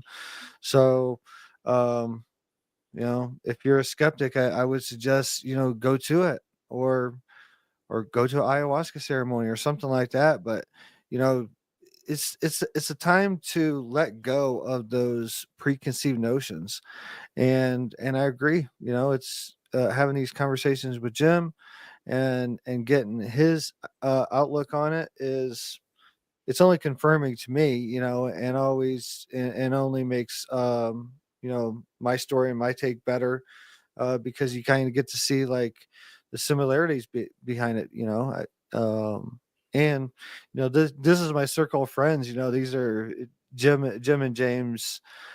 Jim and Jason are JJ, are part of my circle of friends, so you can kind of see, what is the people I vibe with.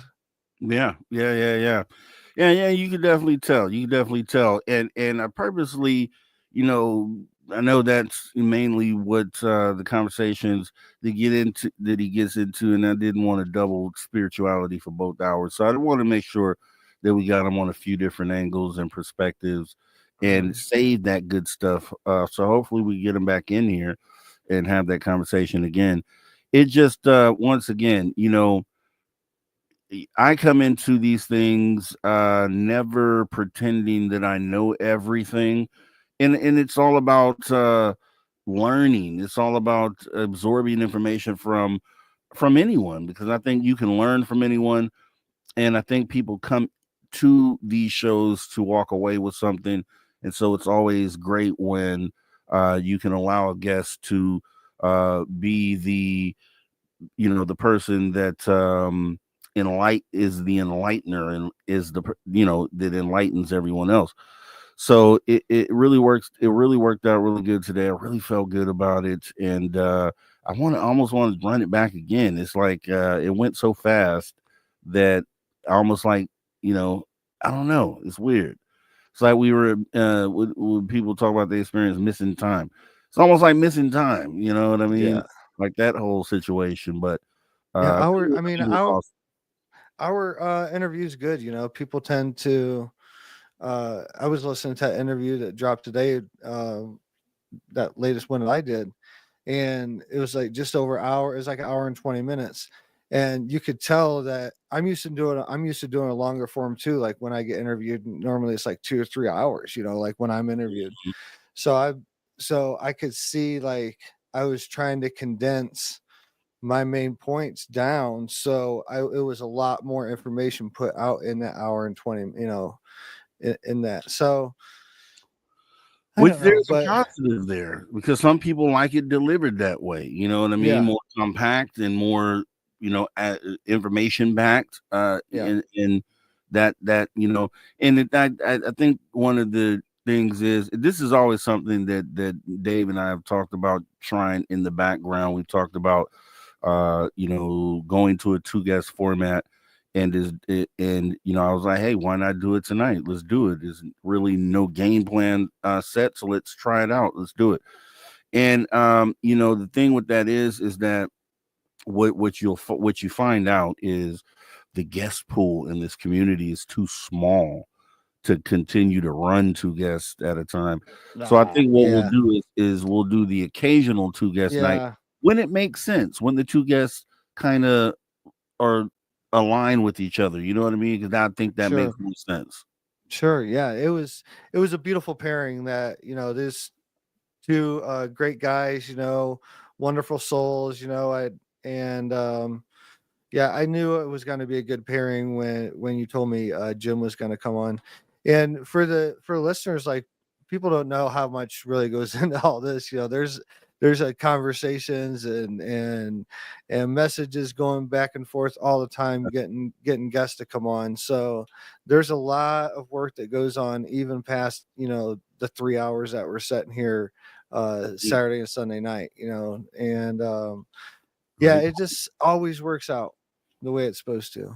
But great. that being said, I want to remind you, next weekend I'm good to go, but the weekend after that I will be in Joshua Tree and I won't be available. So just a head Newsflash: Drew Blanky will not be here in a just a couple heads weeks. up.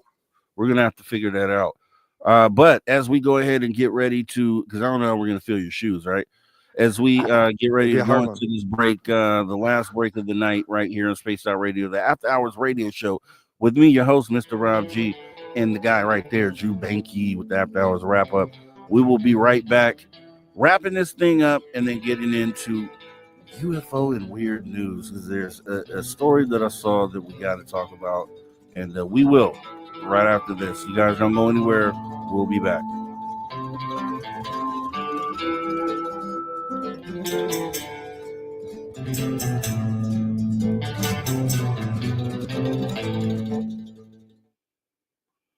All right, clear. And I know you sent that over, so I saw that, and I'm going to go ahead and pull that right now, buddy. Yeah. So, ladies and gentlemen, the wait is over. The wait is over. I remember when I was young, I used to try to talk in that movie voice. One man, one mission. Drew Banky. Yeah, man. I didn't get notified about the drop or anything. Yeah, I didn't.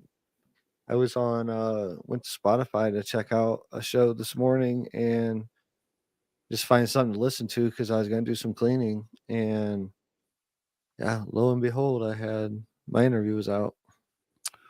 And we have a clip that we're going to show from it. You sent it over. We got it queued up, and let's go ahead and bring this thing up here. There's Drew, all fresh and clean, so fresh and so clean, and let's hear what he had to say. Sunday night, Spaced Out Radio. Check us out. But a lot of the conversations over there talks around experiencers getting messages to. I heard it. Yeah. Shout out to Spaced Out Radio. A lot of the conversations over there talks around experiencers getting messages to. And once again, guys, Banky did this interview here. Right here, as you can see, Unlocking Consciousness with Ayahuasca, Drew Banky, Digital Social Hour podcast by Sean Kelly. And you should be modded up, right? Are you modded up? Can you throw that link? Oh, I got the link right. Let me see. I can grab it from right here. You throw that link in the chat so we can make sure you guys, when the show concludes tonight, you got something to watch. Go and watch Drew Banky be an all-star. And it's a good one, man. You know, and this guy has a big following. It's a big show. You know, he's in the top, you know, I think the top 3 or 4 in some different categories. I think in education categories on Spotify, and you can on his YouTube channel. I think he's got like 1.3 or something on his YouTube channel there. But yeah, it was really honored to do the interview and go and be invited on the show. And yeah, I took definitely took my chance to shout out to Spaced Out Radio. You know, this is this put me this show and many others helped put me on the map, and Dave and Spaced Out Radio family and Rob, I'll never forget any of that, you know, to help get me to the point to even be invited to a show like this. So yeah, because if you jump in the archives, the youtube.com/@SpacedOutRadio, you'll find Drew Banky with dreads down his back. That's when he started over here coming on Spaced Out Radio. So you can definitely see that when you hop in the archives for sure.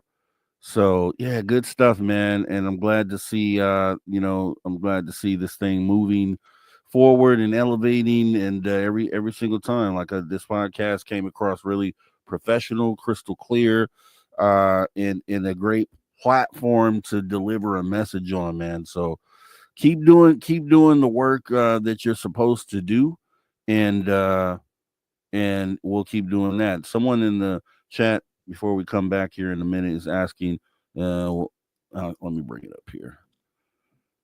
So welcome to the show. Major League's asking, what is Joshua Tree? So we're having a ceremony in Joshua Tree, and I actually talked about it in the interview. So I'm expecting that to sell out and book out. We do have some seats open, but if you go over to sacredjourneyswithin.com, there is a link at the top of the front page. When you go on my website, there's a scrolling link on top that will take you to information on how to get in contact and see about joining us, but I'm going to be hosting. Well, I'm going to be not hosting. I'm going to be leading 2 ayahuasca ceremonies. There's another host and organizer there that's doing all the groundwork to get everything ready, but I will be coming there in person to lead 2 ayahuasca ceremonies. That's that first weekend in February, which is it'd be the nights Friday night, which is the 7th, and Saturday night, which is the 8th. Okay, and I want to address this real quick. Welcome to the show. Saying nice conversations, but I think having guests on simultaneously would be better to have the interaction. Fortunately, you don't know if 2 guests are going to meld or gel together, so you can't have 2 random people on. Here we go. All right, welcome to Spaced Out Radio After Hour 2.5, as we are back with the After Hours wrap up with none other than the guy right next to me, Drew Banky, my right hand man right here. We're going to be getting into some really good stuff. Just, wrapping the show up before we go ahead and switch it on over to the UFO and Weird News. Remember, once again, archives, absolutely free. YouTube.com/at Spaced Out Radio. Jumping back into the show.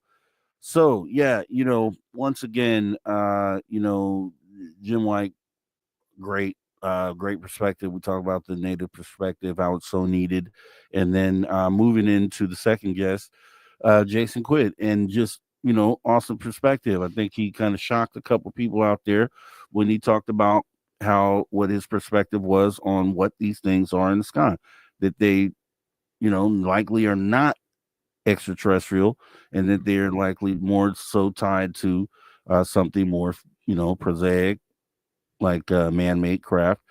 And once again, we entertain all that because let's hear the perspective. What did you think about that? What is your opinion on that? I mean, I agree with it, man. I mean, it's it doesn't take months to transmute a message, like when these crafts come, and they've been in the past, they would come and leave short, only stay for a short time, because it doesn't take that long for the message to get there. Like, especially when they come and give downloads, we've heard time and time again of experiencers getting downloads from craft, or experiences in nights during abductions and things like that. We've heard people getting downloads, so it doesn't take like a prolonged experience there. And it's not adversarial, because we would have already, we would have taken measures. You would have seen some type of dogfights in the sky or something like that, from our military. So it's nothing that's, I don't think it's adversarial, but I definitely don't think it's. A lot of me says it's not from off planet, just from that fact. Like, there's a lot of things that point to that, and it's there is some facts that point to it could be reverse engineered. My strong opinion is there is no negative ET presence. So any negative spin, when someone starts putting a negative spin on something happening, like a red flag shoots up right away of man-made or some type of program. Yeah. I go ahead and get. I can get that perspective. And just like I was saying with him, and also with Jim White, there's a posed question to him as well. And with Jim, he stated he just spiritually didn't feel it. You know what I mean? I'm like, okay, yeah. I can understand that. That perspective makes sense. I can get that didn't connect with you spiritually, and then you being essentially full-time spiritual person, as he mentioned within the tribe. It's all about spirituality. So that was a big statement to make there. And it's one that I will put on the board, and also with Jason's explanation as well. I mean, these are all great. This is why we have these conversations, so we can put them on the board. They're there. and we'll see what makes sense, and maybe one day we'll brush one off, or maybe not. Maybe we'll add another to the board, and Yeah. you know, I think as we all can agree, though, is that in the end we just still don't know, because Yeah. we're still waiting for things to be fleshed out, for answers to come out as well. Well, there's a highly vetted experiencer, Chris Bledsoe, and he recently was asked the same, vibe of questions, what he thought about the drones, and he doesn't think the drones are from off planet either. Like these, if he thinks that the more orb, the videos of the orb crafts or things like that are more from off planet, and he thinks it's more spiritual. And he has the same take. Like he thinks anything that's put forth as a negative ET presence is falsehood, because he doesn't see that in that realm. He describes the ETs as more angelic, or more that type of vibe, which is all, it just depends on what it literally, it depends on what type of title or viewpoint or perception you're looking at it. But it's otherworldly, is the thing everybody can agree on. And but he sees it like that as well. And I just totally agree with it. I totally agree with all that if we're talking about off planet, it's something otherworldly, spiritual. Not that they know everything, or the gods or anything like that, but they're definitely more evolved and more spiritual than us. And I'll tell you what, it's and this is no slight at anyone's perspective. I think it does tie, because Dev Shakti also said the same thing yesterday. She had a similar opinion. You know, but then she also did mention something called confirmation bias, right? So something that doesn't align with your own view of the way that this should go. So if you think one particular way, then you may discount it just based on the way, your thought process on the phenomena. And that's fair. I mean, you could do that. It doesn't make it wrong or right. But at the end of the day, the way that, I think a lot of things should be approached is obviously with an open mind, but also looking at both sides of the conversation. So not just feeling like saying, yeah, it's just got to be this way, but kind of looking at the other side and saying, I could see how that could be a thing, even though I feel this way, but I could definitely see and be open to it being that as well. You know what I mean? And Mm-hmm. as long as we have some of that going on out there, I think we're in a safe place, or a place where everyone is right, and where we can actually get the data that we're missing, and kind of go further and grow from there, if you know what I mean. Yeah, it's everybody's story is valuable, and we need to just take everybody's. It's not take everybody's word for 100%, but just like you know take a bit of everybody's truth, and put your truth together from that, whatever feels right. We all have that right. We're all human beings, and we all have a right to come up with our own truth. But this show, we open up that door for people to come share their truths in a non-judgmental forum that we can all listen to with an open mind, and forget about what we don't vibe with, and remember and build. And like I always say, this experimental thing, some of the stuff that Jason talks about, the postures and the postures of power and everything, that's some very powerful stuff. And for some people hearing that, it's going to raise some eyebrows and turn them off. Like the first talk about it's going to start turning them off, you know, and it's these preset notions of like, oh, it sounds like witchcraft, or it sounds like, you know, it just sounds so far out the norm that someone wouldn't listen to it. But these are the conversations we need to have, because there's people out there having these experiences that are very real for them.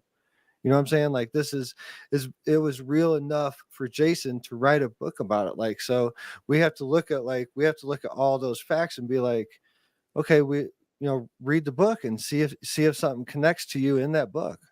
And this is just one day out of many, but every guest that we have on has a right for us to sit there and with open mind, listen to their story. Yeah. I mean, it's exactly what this is all about. That's how you have a productive conversation. That's how you move the needle. Is you stay open to others' opinions, and you kind of put it on the board. Let's put it on the board. Let's hash it out together, as we do right now in the After Hours wrap up. And what you might do after the show when you're sitting down with your family or your friends and kind of discussing this too, and spitballing and adding some theories to what was said. And this really what it's all about. Then you come back to the table with, hey, I thought about this. Did you think about that? And it's like, oh, okay, I like that. Yeah. And then that's just how it goes. And that's how we kind of get there. So yeah, once again, just continuously moving the needle. And I like that we have done more of that here tonight. So in a couple weeks, we'll be missing Drew Banky, it seems like. So we will have weekend after next. And okay. Yeah, I'm really excited about Joshua Tree. This would be the second time that I've done led a ceremony retreat in Joshua Tree. It's going to be some great accommodations. There's a really nice venue that's going to be held at.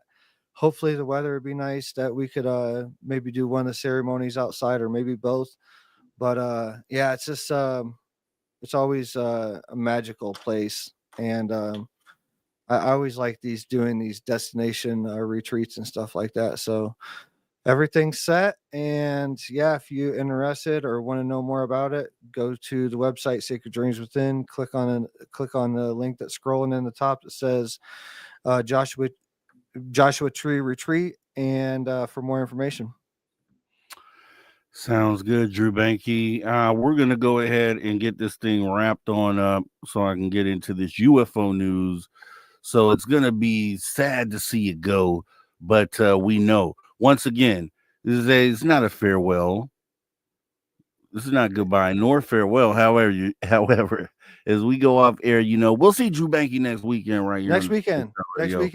And check out the interview right after this closes. I expect to look at the views on that video and see it shoot up. What is about 90 something or 100 in the chat right now? I expect it to shoot up about 100 within the next hour after we get off the air. So and go a step further. Leave a comment in the comments saying Team Drew or something like that. Yeah. Or say I saw this on Spaced Out Radio. There you go. Say I saw this on Spaced Out Radio, and then that way that'll be promoting the channel, guys. 2 birds, 1 stone. Okay. Drew Banky, thanks for coming on in, man. Man, we did it, man. So great show. And I'll be talking to you soon, and we'll do some logistics on other things. Have a great rest of your night, man. Go pop hot upside the head and take care, man. All right. Appreciate you, brother. Later. All right, guys, that is Drew Banky with After Hours wrap up. Once again, you know how we get it done right here on the Space Out Radio After Hours radio show with me, your host, Mr. Rob G. And that thought it'd be kind of cool to kind of hop into some UFO weird news, because last night we only got one story in, and there were a couple that I did want to look at. So we'll try to at least get through 2 tonight. So sit back as we go ahead and get ready to jump right on in to the news. Ladies and gentlemen, can I please have your attention? I've just been handed an urgent and horrifying news story. I need all of you to stop what you're doing and listen. All right, UFO and weird news of the week right here on the After Hours Radio Show. And had a couple here that I was looking at, right? So I want to talk about deja vu. This kind of, drew my attention because it was regarding deja vu. So the title is Real Reason Behind Why People Experience Deja Vu, according to science. Now, this is something I want to know, right? Something you want to know? Thumbs up if you want to know. So there are plenty of theories behind the weird feeling. Quote, I feel like we've been here before. Why do I already remember doing this? Or what's that 2006 banger by Beyonce called? Deja vu. That weird feeling you get when it seems like you've experienced something before, and also the name of that great song. It is a great song. I love that song. It can be pretty creepy, especially when you definitely haven't said a thing or been in said place previously. I mean, it doesn't even sound like something that should be a real experience, more of something that should be in the plot of a sci-fi film. Shout out to Denzel Washington. And while experts can't quite confirm a solid reason why it happens with science, they do have some very real theories behind why people might experience deja vu. An article on the Helpline reviewed by Professor Deborah Rose Wilson lays these out. So, minor brain circuit malfunctions.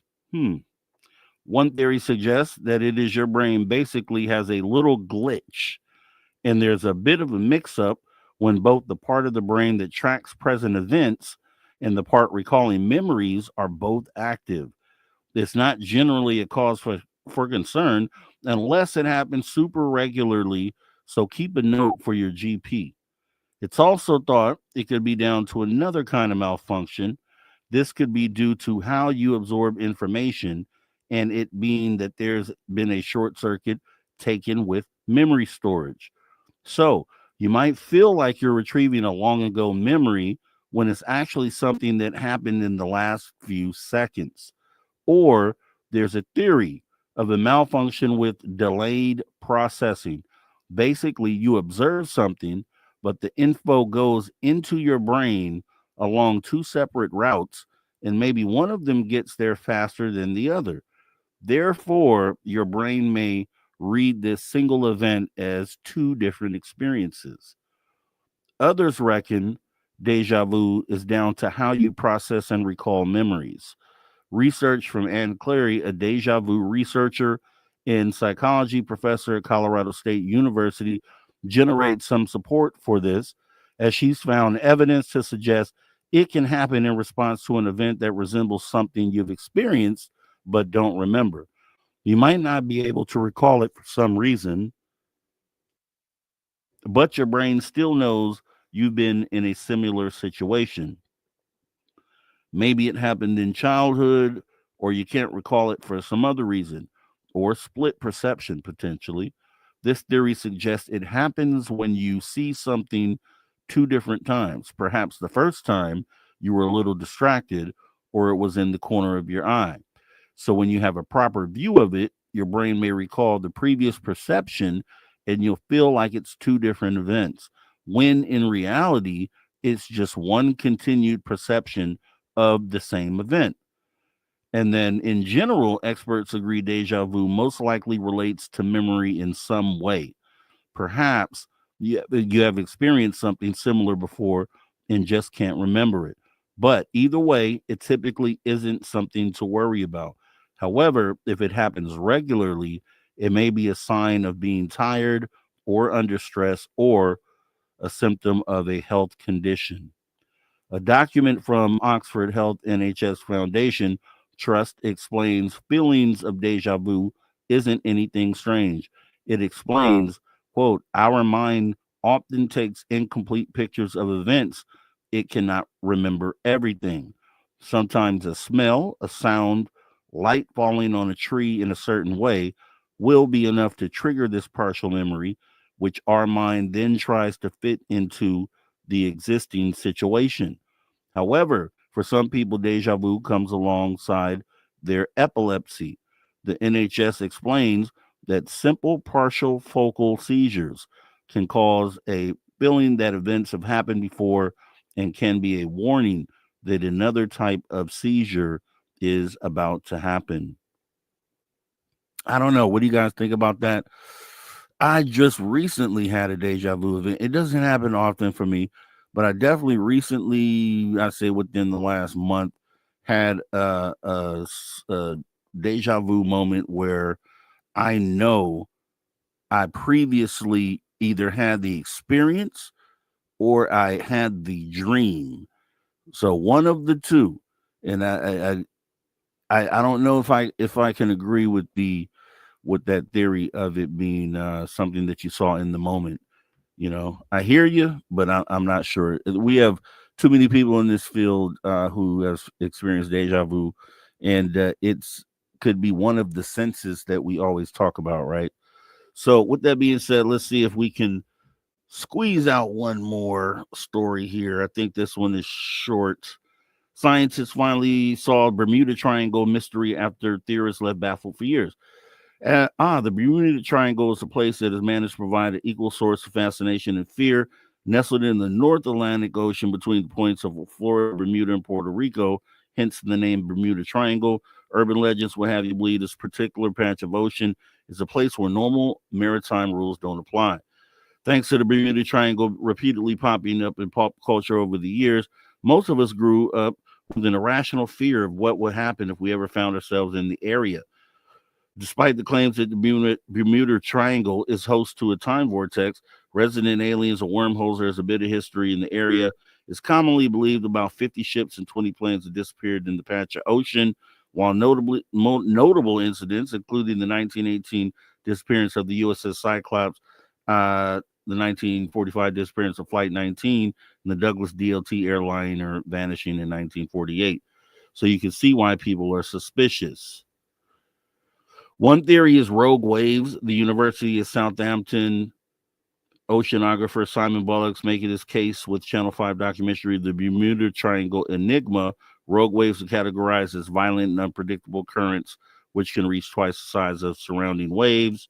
And we are not going to get through this, but we can close it out by saying, meanwhile, Australian scientist Carl Krasniqi suggested that disappearances can be chalked up to a combination of bad weather and human error. If you're still not convinced, maybe it's worth hiring a boat and finding out for yourself, as long as you're aware of the risk. So we'll get further into that and more. We want to thank our guests today as we tried something new today. Jim White with the Yuwipi, with the Santee Dakota Nation, who's a Yuwipi man. Also, Jason Quitts with fantastic conversation in both hours. We may do this again. We also want to go ahead and thank you guys, each and every one of you guys out there. Also, we want to thank this man right here, the man who rocks us out each and every weekend, Ron Bumblefoot Thal, who teaches us to never say never again, because yes, the phenomenon is real, which means anything and everything is possible. So if you love the show tonight and what we did, go ahead, throw your horns up, show your love. Also, we want to thank anyone on terrestrial radio, digital platforms, from whenever, wherever in the world you may be listening from. Thanks for tuning your frequency to Spaced Out Radio, where we do what we do best. What's that, you ask? We own the nights. Once again, this show is copyright SOR Media Ventures Limited, Spaced Out Radio. It has been a pleasure, once again, serving you as your host. I'm Mr. Rob G. This is the After Hours Radio Show.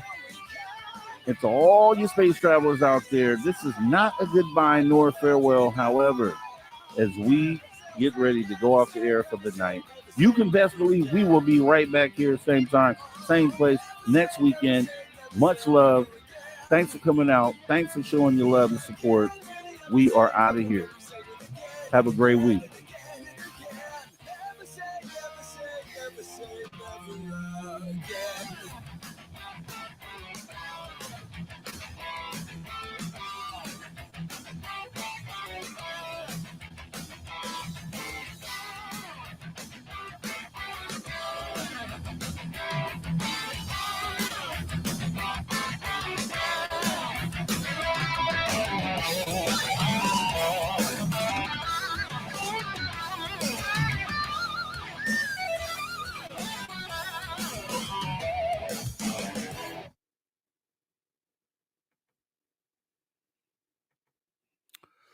All right. Yes. Awesome stuff. Awesome stuff. Yeah. So, Lavera, appreciate you saying that was great fun having two guests, Rob G. Yeah, it was definitely different. And, we'll figure out the logistics. And to welcome to the show is just when you have two guests on stage together that have never met each other, it's a little weird, right?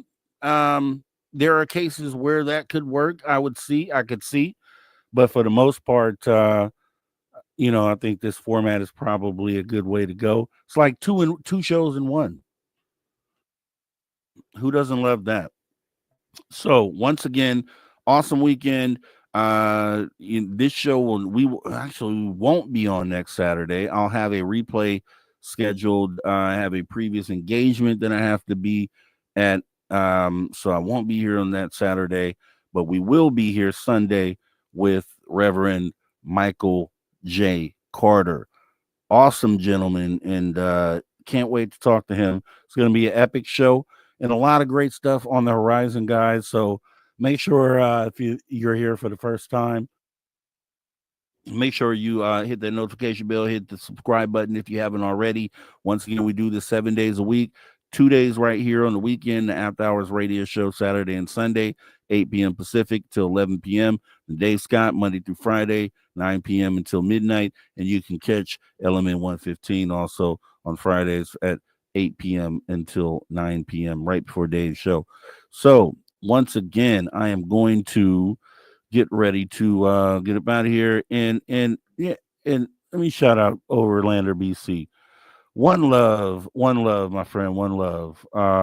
Rob G, you've been drawing in very intellectual guests, and I appreciate that a lot, bro. That's exactly what I'm talking about, Overlander BC. That is the intent. That's how you move the needle.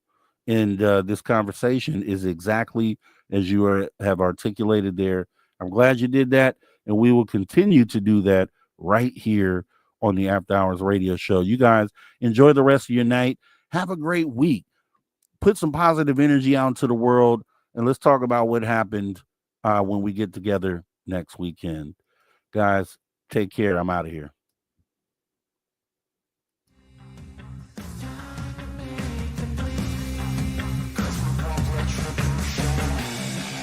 Cause we want retribution. Oh yeah, we want retribution. Oh yeah, we want retribution.